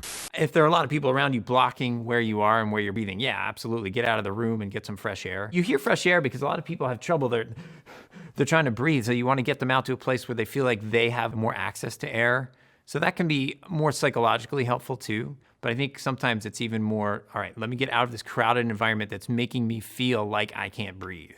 And a panic attack usually comes on sudden onset, and they can tell they're having one. They might say, yeah, I suspect if I go into that situation, I'm gonna have a panic attack. But when it happens, it's just a super sudden onset for most people. Sometimes people with anxiety tend to drink more or use substances more. They want to feel relaxed. Alcohol can relax you to some degree. However, it can also, on the rebound, make people's moods feel worse or make anxiety worse. So then you can run into bad cycles of people feeling good, and then it wears off, and they take more, and they take more. So there's this feeling like it can help, but in the long run, it might be hurting more. I can't believe that one of the best portrayals of anxiety and getting help comes from a cartoon about anthropomorphized animals, but this is really great. First off, this guy's saying, hey, I go to a psychiatrist, that's gonna make Hollyhock feel better. He's saying, try this, it's helped me, that's gonna make her feel better. So this is a really good portrayal. Next up, Joker. You're serious, aren't you? You're telling us you killed those 3 young men on the subway? Mm-hmm. And why should we believe you? Got nothing left to lose. So I think about a couple. He's so twisted, dude. His psychiatrist can't fucking analyze the Joker, dude. He's the Joker, baby. Things. The first thing is psychopathy. And psychopathy is not a mental illness. It's not a diagnosis. Psychopathy is a collection of personality traits that includes feeling no remorse. It includes being callous, uncaring. The Joker here is letting us know he's exactly that. He has no remorse for killing these 3 people. He also says he has nothing left to lose. You wouldn't get it. In a violence risk assessment in forensic psychiatry, you look for things that are warning signs, such as people who have I love the sign where, I love the part of the movie where he says, I'm the Joker, baby. That's my favorite part of the movie. Been isolated and lonely, people who have felt traumatized and persecuted, and those who don't have any resilience factors, factors inside that help them recover from traumatic events, or external support. And that's exactly Arthur Fleck. That's the Joker. That can be what's called a pathway. Also, saying that that's a donkey bit is fucked up because that's a universal meme. Literally a universal meme.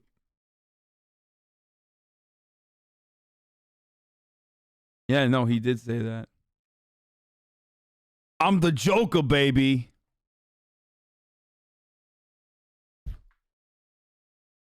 I like the part where he says, I'm the Joker over here. He does say that too. But he especially, I think the most pivotal part of it is when he says, I'm the Joker, baby. Way to violence. Not everybody does this. It's extremely rare. And in fact, the Joker unfortunately overplays the idea that mental illness and violence are linked. It's important to know that we don't know why people get pushed over the edge. And there are very, very few, so that's really important. At the same time, there are people who are repeatedly traumatized, neglected, abused, and there's a rage that can develop inside them. And I see that sometimes in psychotherapy when I'm talking to people who've been chronically abused or traumatized. But again, those people do not, for the most part, go out and commit any violent acts. My life is nothing but a comedy. Well, let me get this straight. You think that killing those guys is funny? I do. And I'm tired of pretending it's not. There's a difference between psychopathy and psychosis. Psychosis is a break from reality. People are hearing things, seeing things. It's called hallucinations. Those are psychotic issues. The Joker doesn't seem to have any of that. In cases of psychopathy, people use others in their lives to get what they want. Other people are pawns. Oh, why is everybody so upset about these guys? If it would have been funny if he was serious throughout this entire 41-minute video and then came to the Joker and said, well, what you're seeing here is that the Joker is explaining to you that he lives in a society, and then moved on and then said nothing else. That would have been great. It was me dying on the sidewalk, you'd walk right over me. We see his mood go back and forth from irritable to seemingly crying to almost laughing a little bit. That can be called a couple different things. One word is lability, where you have such shifts. But what explains it even more is probably a diagnosis of what's called pseudobulbar affect. And what that means is there's a disconnection between the front of the brain, the cortex, and the back of the brain, the cerebellum. That connection actually helps us express our emotions. When that's broken, either because of trauma, and we know Arthur Fleck has a history of trauma to his head even, that connection can get disrupted. And what happens is there can be a sudden onset of crying or laughing, even though the person might not even feel as if something's humorous or that they're sad. It just starts. What do you get? I don't think so. When you cross a mentally ill loner with a society that abandons him and treats him like trash. Yeah, we live in a society. There you go. He said it. Man. He's the Joker, baby. I'll tell you what you get. Call the police. Get what you deserve. Something that also shows that this is more of what's called psychopathy and not a psychosis, a break from reality, is that he's telling Murray exactly what's going to happen. This is what you get. He knows clearly what he's doing. That shows he's of a sound mind. He does not have any psychotic issue at this time. He's not hearing voices. He's not seeing things. He doesn't have delusions. In fact, his complaint about feeling discarded, that is a common feeling among people who do try to seek help in the system for the traumas they've experienced. Psychopath, you hear that word and you do think of a serial killer because a lot of the serial killers show psychopathy. They don't care. People are just pawns in their lives. They're there for entertainment. And I think in the Joker's case, you might look at him and say, here's this dude dressed all in clown makeup. There's got to be something wrong with him. Well, he's actually trying to be noticed in some ways. This guy's lacked attention for his entire life. And he's been neglected. He ends up getting pushed over the edge, and again, we don't know why that happens, and he turns to violence. There is a genetic component to mental illness, and his mother did have severe depression. It's also much more common than people realize. 1 in 5 Americans will have a mental health challenge within a year. And in fact, half of Americans will have some mental health issue during their... What the fuck, dude? Drew this art after Hasan. I'm stealing this for free 99 bit with my art. Made a gray name variant. Thank you for the recent opportunity you provided me with. Hasan might need your suggestions later, or you know what.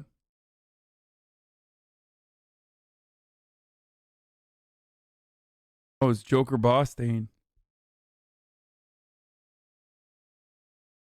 Damn, is he gonna murder me instead of making my merch, dude? What the fuck? I was in some art class because a classmate unironically said, yeah, I like the Joker because it really said a lot about society. My man even made a gray name variant, dude. One thing that you need to know about society, though, is that it's top of the hour. And when it's the top of the hour, it's the time for a 60-second ad break. You already know it's the time for a 60-second ad break. And here is, we are running the 60-second ad break now. If you'd like to no longer see the ads, all you need to do is a subscribe. You could do it for $5 or you could do it for free. With the Twitch Prime. Get those primers out, boys. Here's the 1 minute ad break now. What do you get when you cross an ignored gray name with a chat that abandons him and treats him like trash? Dude, gray names need to fucking chill, dude. Okay? Y'all need to fucking chill, gray names. You're freaking me out. What is this? Different than who he was when he started. Do you really think that, like, back in fucking 2010 or whenever Faye started, like, a bunch of dudes that made... Hasan is too sexy, guys. I can't even listen to what he's saying. I just need to close the tab. Unless you guys want to watch it. Actually, I'm kind of serious. Hold on. Like, let me focus. Call of Duty trick shot videos were actually cool. Like, no, of course. Different than... Dude, look at that HasanAbi clips, dude. HasanAbi clips just popping off, dude. This person is like watching one fucking HasanAbi video. Bryce Gunn wants to slap me. Wait, where is this? Is this on my fucking... Is this on my page? Dude, the HIC is blowing up, dude. Ban the chatter that posted that? Why? She's very cute. Thank you, chatter, who posted that. She's a HasanAbi head? Nice. How do I turn back into a gray name? Please help. Shut the fuck up, bitch. It's too late now. You can't.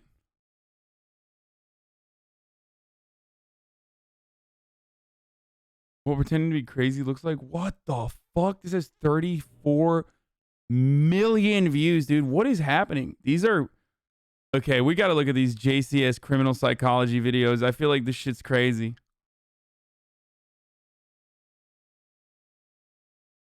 The HasanAbi clip channels always say me in the title, so no wonder people think you run them. Wait, really? That's kind of weird. Don't say me, dude. That's what my girlfriend says when I watch you with her. Whatever, bitch. At least you have a girlfriend. Dude, I have nothing. Like, you guys are like, oh my God, he's getting away with it. He's getting away with it. I get away with nothing, dude. I get away with being alone, okay? That's what I get away with.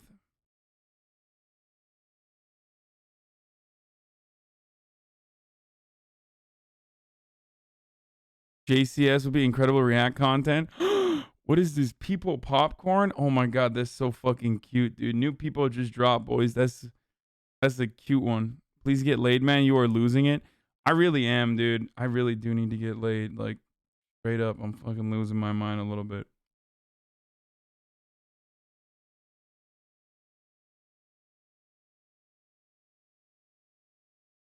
Their lifetime. While the Joker ends up portraying this link between violence and mental health issues that doesn't exist, or it perpetuates that stereotype, it does do a very good job of showing that resources can get pulled at any time. At the end of the movie, the social worker is explaining that nobody cares about people like him, that in fact, money goes away. And that does happen a lot. So clinics might be there and then they're relying on funding that suddenly gets pulled, and that translates into less help for people who really do need it. Next up, Rain Man. Sally Tips Sally. 4610192. How did you know my phone number? How'd you know that? You said read the telephone book last night. Tips Sally. Okay, so this is something, it's pretty rare. It's called savant syndrome, first off. The idea of someone being able to read a phone book and memorize it and know phone numbers, that is a pretty extraordinary ability. Right now, there's supposedly maybe 1 in a million people living with savant syndrome. That means there's a certain gift, and it's usually in a few areas. It could be in art, in arithmetic or math. It could be in music. So here we see Raymond is able to memorize phone numbers. He has this savant syndrome. He also has autism.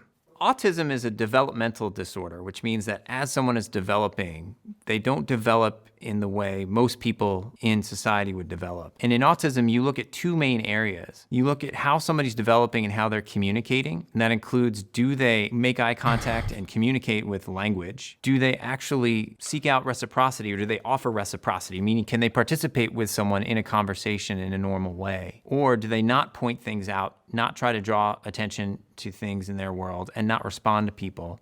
And you look and see how they respond to nonverbal cues, nonverbal language. People with autism can have some deficits in some of those areas. Another area you look at is the interests of people with autism, where someone maybe just hones in on one thing and sticks with that and has an unusual attachment to that one thing, or do they have a broad range of interests? Also, you look to see if somebody has what's called stereotyped behaviors. It's an attempt to really soothe oneself, but it doesn't really fit. We see a little bit of self-soothing here in Rain Man, where Raymond at first is rocking back and forth like this. He's trying to calm himself down.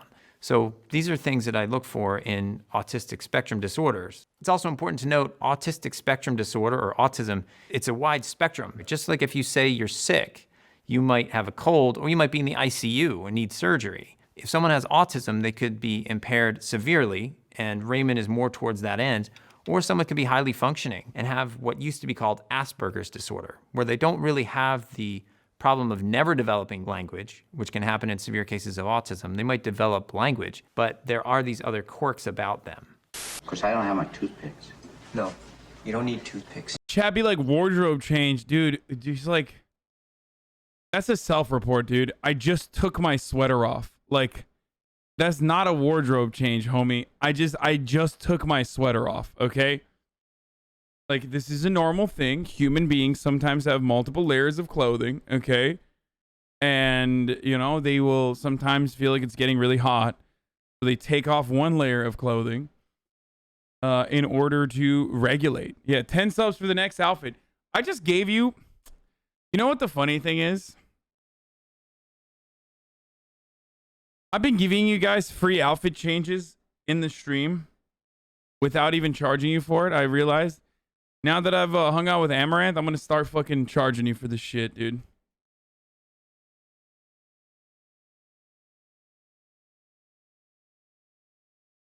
She's a machine, dude. She is a streaming machine. She's a goddamn dynamo, dude. Respect.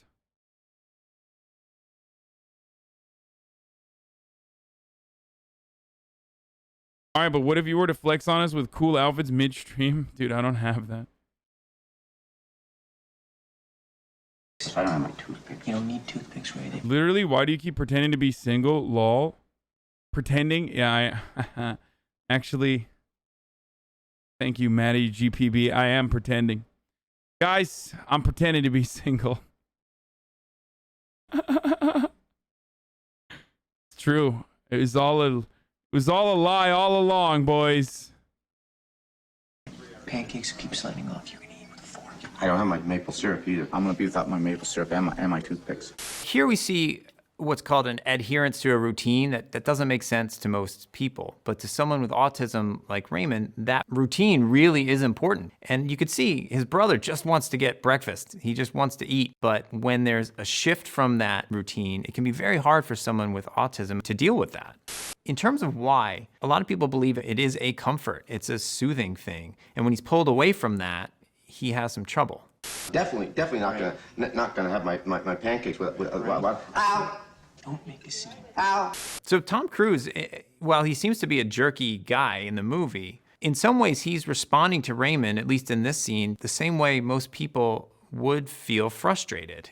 I see this with families sometimes, with children with autism, for instance, or even adults. They just want to eat breakfast. They don't want to go through this routine of like putting things out in a certain way. So a lot of times families will say to me, do we do this? Do we just go with these routines or what?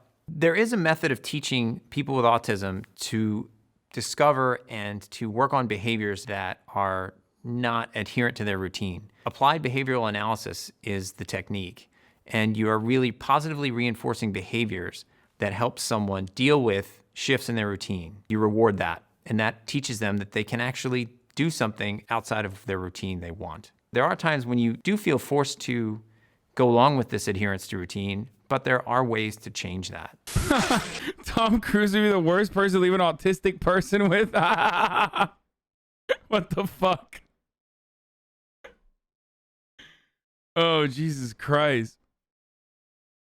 Just in general, I think, like, you don't need to have autism to fucking not benefit from being left alone with Tom Cruise, I think. Just overall. 82. It's a lot more than 82 toothpicks, right? Of course. 246 total. Change. What also is seen here is more of this savant syndrome. About half the people with savant syndrome have autism. The other half have other abnormalities in their brain development. In fact, the person, Kim Peek, whom supposedly Raymond Babbitt was based on, he actually had a different type of issue with his brain, not related to autism. But again, savant syndrome is very rare. Rain Man does a wonderful job of bringing to the screen a topic that was not talked about at all. This was great. It started a conversation. The challenge here is that Rain Man ends up making people think that if you have autism, you have some superpower. And that's not the case. Next up, the undoing. The defendant's mother told you that Jonathan suffered neither guilt nor grief in reaction to his 4-year-old sister's death. They were certain once the shock wore off, the suffering would begin, but it didn't. It never came. There's a difference in my mind between suffering. Am I crazy? What the fuck? We've seen a lot of Hugh Grant today. Kind of weird. Just a lot of Hugh Grant. More than I'm used to. Big day for Hugh Grant in the HasanAbi stream today. Why is he in so much of the things that we're reacting to? Suffering and remorse. Not being able to suffer, to me, doesn't suggest that someone doesn't care. Some people really push away those feelings. They don't let themselves feel sad about it. Just because somebody doesn't grieve the way we would expect doesn't make them a psychopath. But the lack of remorse, seen again and again and again and again, that could make somebody a psychopath. If I'm looking at a lack of remorse, I'm looking for other qualities about somebody too, a collection of personality traits to say they're psychopathic. So that might mean somebody lies consistently about their background and who they are, where they are, what they're doing. Somebody is very glib, able to feign interest in things. I don't look for just no grief and no remorse. I'm looking for this collection of things together. You told your friend, Sylvia Steinitz, that you believed your husband suffered from narcissistic personality disorder. Wasn't a professional diagnosis. But your opinion.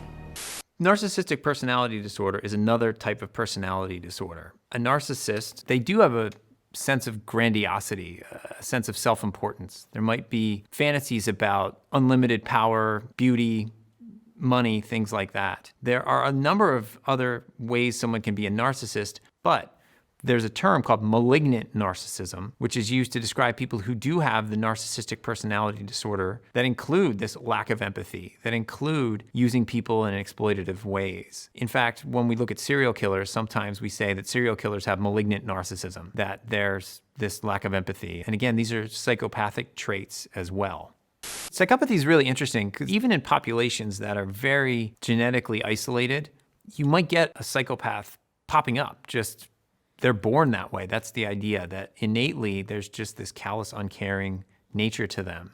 The old way of looking at psychopathy, they had what were called factor 1 traits. I love seeing chat's opinion of me, their favorite streamer that they choose to watch and subscribe to.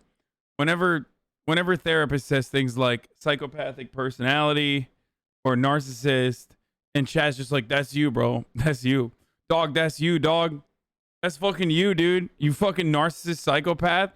Why are you watching me, dude? What the fuck? Oh, yeah, dude. That's you, bro.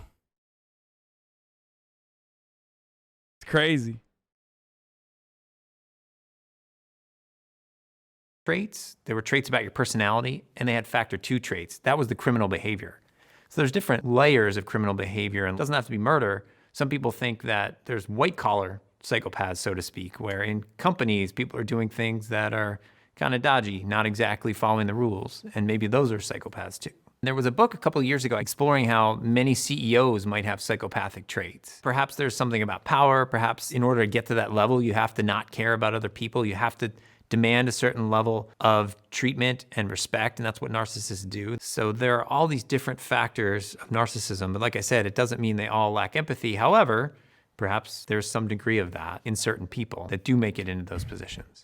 Doctor, in your practice, do you not tell patients that sometimes they so want to believe in their partners that they choose to unknow things, unsee things?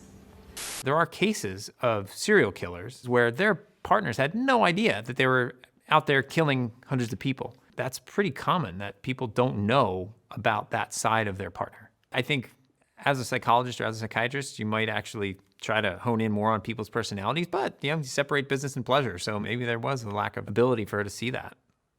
It wouldn't surprise me. Hundreds, bro? Next up, as good as it gets. I don't know if homies are out here murdering 100 people while also maintaining a relationship.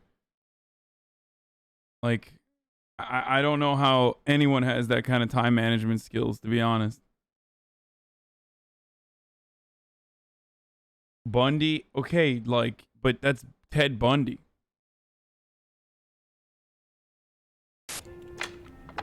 Like, that's you're referring to one guy. I think what this character is certainly trying to depict is something called obsessive compulsive disorder, or OCD. Now, obsessive compulsive disorder means that an individual has obsessions or intrusive thoughts that don't feel right to them. They feel what's called ego dystonic. It doesn't mesh with how they actually think or believe or feel, but something so powerful about them that they obsess over them. And then what we saw here is what's called compulsive behavior. The compulsions are the behaviors you do to get rid of that anxiety over the obsessions. It's a pretty extreme example. Jack Nicholson's character has the obsessions over being dirty and the obsessions over numbers and the obsessions over this. I mean, that's a pretty extreme example, but that's what Hollywood does to try to depict these things. What's not seen is just how powerful the obsession itself can be. You kind of glean that from the fact that he's doing all these things, that obsession about being dirty is so upsetting to him, but that part's left out. It can be an extremely uncomfortable feeling not to participate in the compulsive behavior. His anxiety level might be sky high, and that's why he's doing this, to avoid that feeling. So he's driven to do it to get rid of that severe, severe anxiety. There are ways to treat this. There's cognitive behavioral therapy. It's a way of challenging your thoughts, the cognitive part. Even more specifically is something called exposure response prevention. You expose yourself to the thing that makes you so anxious. So if it's that he's gonna be dirty, you might have him touch something that's dirty and then wait, not wash his hands immediately. And the idea is with repeated exposures. As you, chat, you do exposure therapy to yourself about not fucking washing yourself every day, but for fun. He could actually have saying you're dirty, bitch. His anxiety level go down over time. We don't know why it happens. It does just come in and start, and you really do need to treat it with exposure and response prevention, and also some medications. People can actually have rituals or routines that they Born to shit, forced to wipe, dude. Do that seem very obsessive, but never really get diagnosed. So for instance, if you're always worried about the door being locked, and say you live with somebody who doesn't always keep it locked, and you go back and check, that serves a functional purpose. That means there's a reason you do that. Charlie used to have severe OCD. Don't know if you knew. He unlearned his fixations himself. A lot of people try to. I mean, it's something that you can do for sure. I mean, I deal with my ADHD personally. Like, I have really bad ADHD. Moist critical, I assume, is what you're talking about, right? It's not as detrimental as like OCD, especially if you have a lot of different fixations and different like things that you do. You self-medicate though, to be fair, with what? Coffee and nicotine? Making sure you're safe. But at the same time, for some people, there might be an element of an obsession about that, a fear that somebody's gonna break in, a fear that the door is not locked. So you can have OCD symptoms and not get diagnosed. Hi. Help! If you want to see me, you will not do this. You will make an appointment. So here we do start to see just how upset Jack Nicholson's character is with these anxieties and these obsessions, these compulsions that he has. If someone has OCD, they're not necessarily gonna be a jerk and act this way. The psychiatrist responds well by putting limits on things and boundaries. We're not gonna do this now. If you want an appointment, make an appointment. I think that's also really important in treatment with anybody, to have good boundaries. But you do start to see how hard this is for this character. Typically, this doesn't happen with OCD. There are other mental health issues where maybe somebody has really bad boundaries. And I think that's what they're hinting at too, that he has other personality traits that make it hard for him to interact with people in his world, but at the same time, you see how much pain he's in. If you take responsibility to keep regular You changed the room appointment around. 2 years ago. I also regrew my beard, but you're not interested in changes in me. That's not typical for someone with OCD, that they don't have any interest in other people. I think what they're getting at here is that there's something about this character that's beyond OCD. That could be a personality disorder. There's a difference between obsessive compulsive disorder and obsessive compulsive personality disorder. OCD, the phrase is, you're uncomfortable. You're really uncomfortable with what's going on. OCPD, obsessive compulsive disorder, the phrase is, you make other people uncomfortable because you want things in a certain way and you believe it should be in a certain way. Not because of OCD, just because of the way you're wired. Here, they're mixing a little bit of both. Next up, girl interrupted. Am I in trouble for kissing an orderly or giving my boyfriend a job? Susanna is supposed to have a diagnosis of borderline personality disorder. What that means is somebody's interacting with the world vastly different than the cultural norm, and it causes problems for them. Borderline was originally used to describe someone who's on the border between neurotic, meaning managing a lot of anxiety, and psychotic, having a break from reality. You have some very interesting theories about your illness. You believe there is a mystical undertow in life? Quicksands of shadows.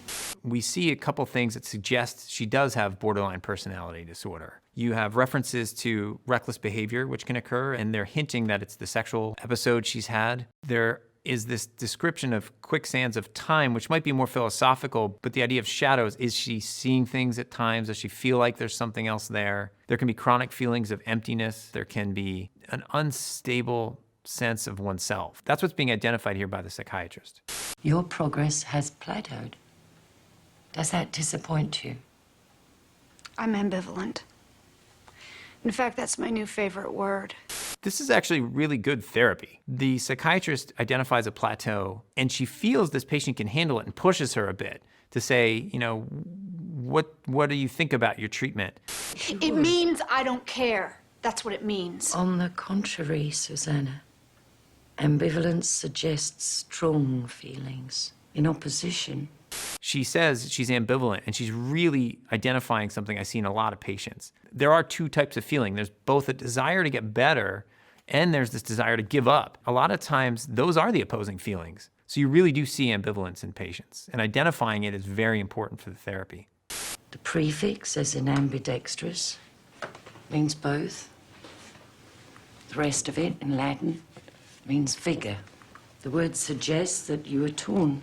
The doctor does a great job in pointing out that it's not about not caring. It's about the conflict between really wanting to get better and feeling like this is so hard, I'm never going to get better, and I can't do this. Ambivalence isn't a diagnosis, but it's commented on. It certainly can be commented on, and it is fodder for the therapy. I mean, that's certainly something to talk about, and she picks up on it well.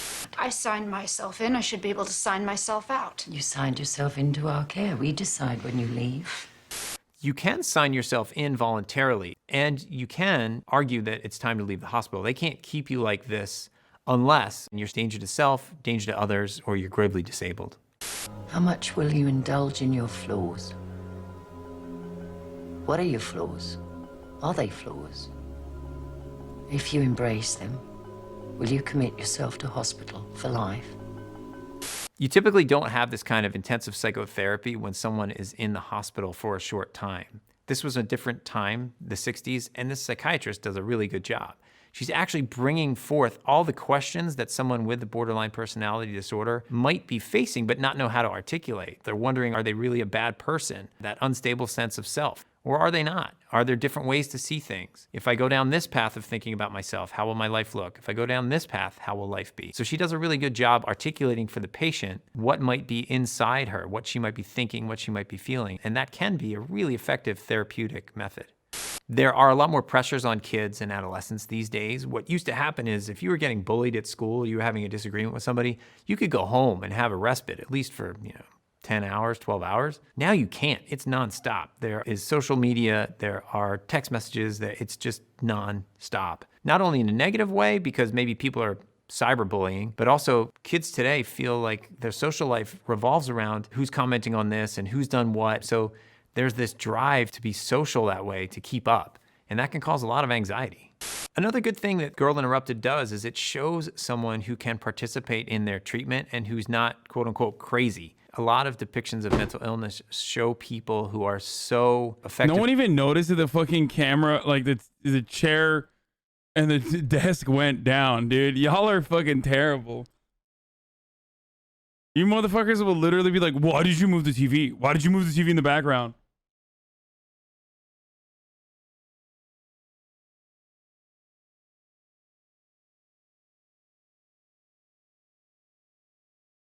I'm just, I'm playing little tricks on you guys, okay?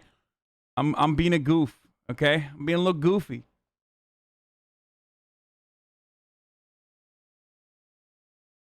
I noticed something was different, but I didn't care because Bernie, okay. Loved your reaction to this vid for the past 5 minutes. Great transformative content. Yes, dude. Well, I'm sorry. I had to take a shit, okay? Like, hey, guess what, dude? Your content slave is a human being, okay? I had to sneak in a quick poop there. You happy?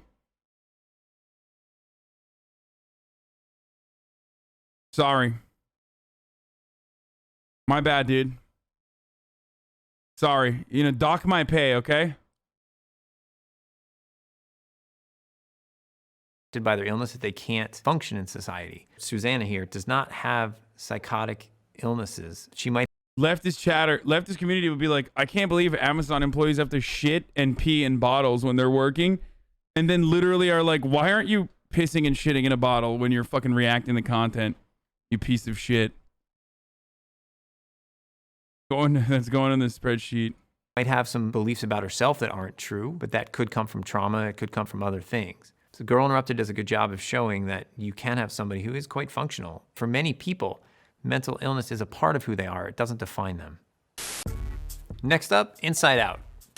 Won't it be great to be back out on the ice? Oh yeah, that sounds fantastic. It's a pretty good depiction of depression in a teenager. People often expect kids and teenagers to appear sad when they're depressed, but more commonly you see teenagers as irritable. There is literally the absence of joy in her mind, and she's not necessarily sad, she's irritable. She doesn't know what to do or what to say. That might be... Oh, dude, speaking of movies, which is stupid, but I watched Soul, and I'm going to talk to you guys about it later. It was really good. Polite because she's not focused on that.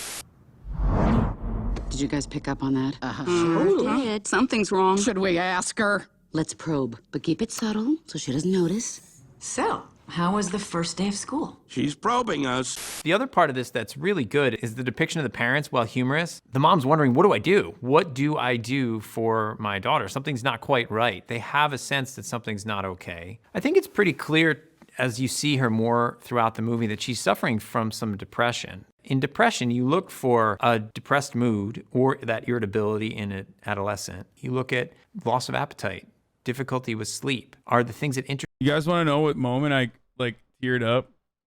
Didn't cry though, because I'm fucking whatever, dude. I wasn't even fucking crying. Shut up. But kind of did. On Soul.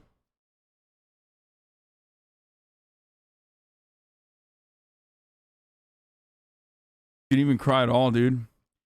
It was when the little girl comes back and she's like, I want to quit playing music because music is bad and stupid. And like, I shouldn't waste my time pursuing this.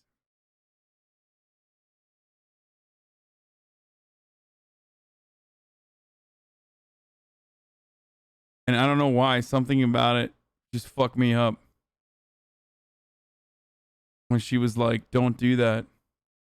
You related to hating music? What? No, dude. You cried at Pixels?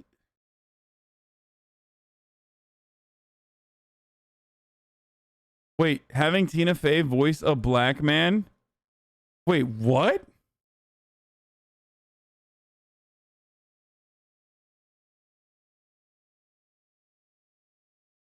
What? What do you mean?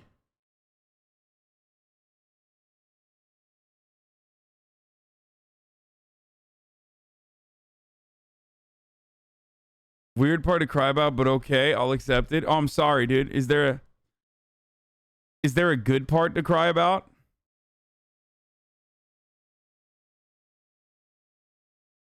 You haven't heard the racist thing? Wait, hold on. Wait, what? People said Soul was racist? Why? Pixar's Soul is a film that smells of racial insensitivity? What? Why?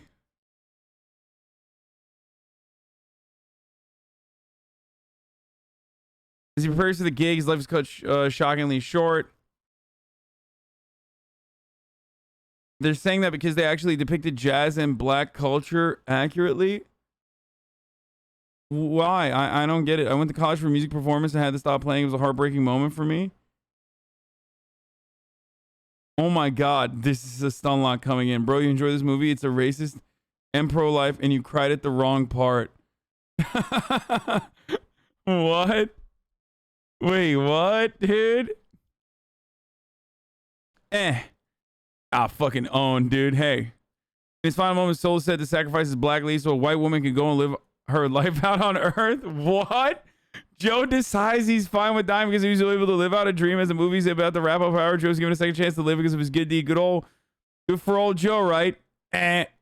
What?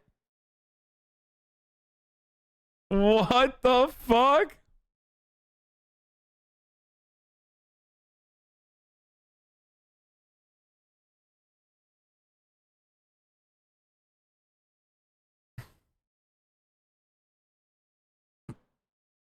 By Pixar's gorgeous animation. If you've ever been to Astoria, New York, the film captures it perfectly. And beautiful music from the Late Show with Stephen Colbert, bandleader John Batiste. First show was Kill in the Moment, was big break. What kind of message does that send to young children watching the film who see themselves in Joe? Okay, dude, there's this fucking weird trend amongst like rad libs where it's the fucking grossest thing. Like this is actually unironically similar to Nazi art criticisms. Like rad libs straight up behave like Nazis did when they analyzed like degenerate art. You know what I mean? No abstract art, no modern art. These are degenerate. Like we need to focus on classical styles. Like it's similar. It's a similar kind of like art critique that revolves around like only good people need to be depicted and only good things should happen to good people, and that like any representation of like a bad thing happening to a good person, albeit tragic, should not exist in a movie. Like every movie needs to have good characters, and they need to be clearly defined as good characters, and then they need to have bad characters, which needs to also be defined as bad characters. And good things can only happen to good people, and bad things can only happen to bad people, and that's it. Like every form of art needs to have this like weird, like one-dimensional fucking moral tangent, and it's so stupid. Second, Soul steps into a dangerous trope that has become frequent in animation with leads of color. After Joe dies, we see him turning into a green blob. What? A pattern we've seen of turning black characters into creatures? Dude, you cannot convince me that this is not a meme. This is like a meme, right? I mean, that's kind of true though. Everyone's a blob, dude. What the fuck?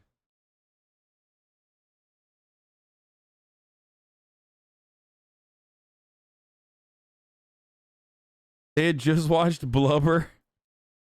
Sadly, the co-director Pete Docter told journalists during a virtual press conference Insider attended that he wasn't even aware of the trope until working on this film. It doesn't help that Soul nearly became a white savior movie.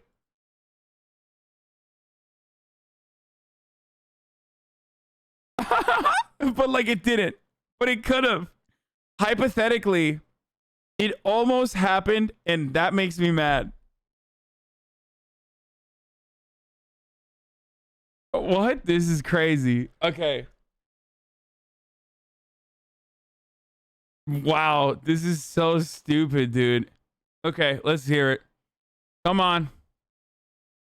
Come on. I need some people to be like, I know it's coming already. Come on, 18-month Andy's like ready, chomping at the bit, ready to fucking be like, Hasan, you never listen to the black members of your community. You always speak over black voices. This article is actually correct. I'm waiting for it. Let's hear it. It's gonna come, and then someone's gonna be like, my wife is extremely black, and she also thought the same thing. And you were being racist. I need some 18-month Andys to fucking chime in and tell me I'm being racist, or we can't have this, you know.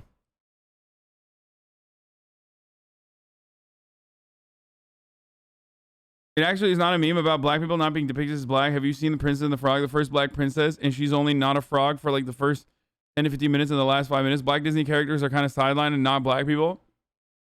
I haven't watched it, so maybe it's a real thing, but that's like the weakest of my criticisms of this criticism. I'm not familiar with this trope being a trope. Could very well be a trope, but I mean, it's sandwiched in ridiculous lines of criticism. Like, absolutely. Even that is ridiculous because ultimately, like, I don't know about Princess and the Frog. I don't know if everyone is a frog technically, but in this, like, you're very black. Like, this film 100% centers around black characters and black culture and black existence. So that's kind of wild to just be like, oh, well, he's not like actually a black person. throughout the entire movie when no, he's fucking black. Like he's like actually black throughout the entire movie. Just because he's like a blob or like a soul technically for the duration of it does not change the reality that like this is 1000% a movie that would not even fit that trope. Like to spear dick that like trope being a trope into this, no matter how real, is silly because this movie is not like that at all. Film criticism is not social criticism, but it's not even legitimate social criticism. Wow, Rocket Mate with an actual fucking good take. Surprising.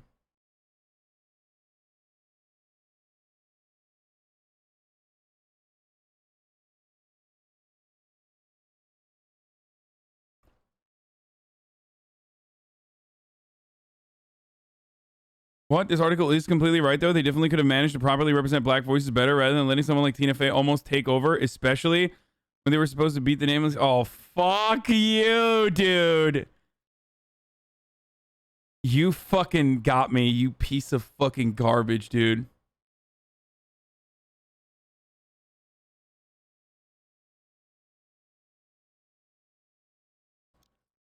That was good. That was a fucking good ass bait because I was waiting for some dog shit takes, dude. I was waiting for some motherfucker in the community to be like, you fucking.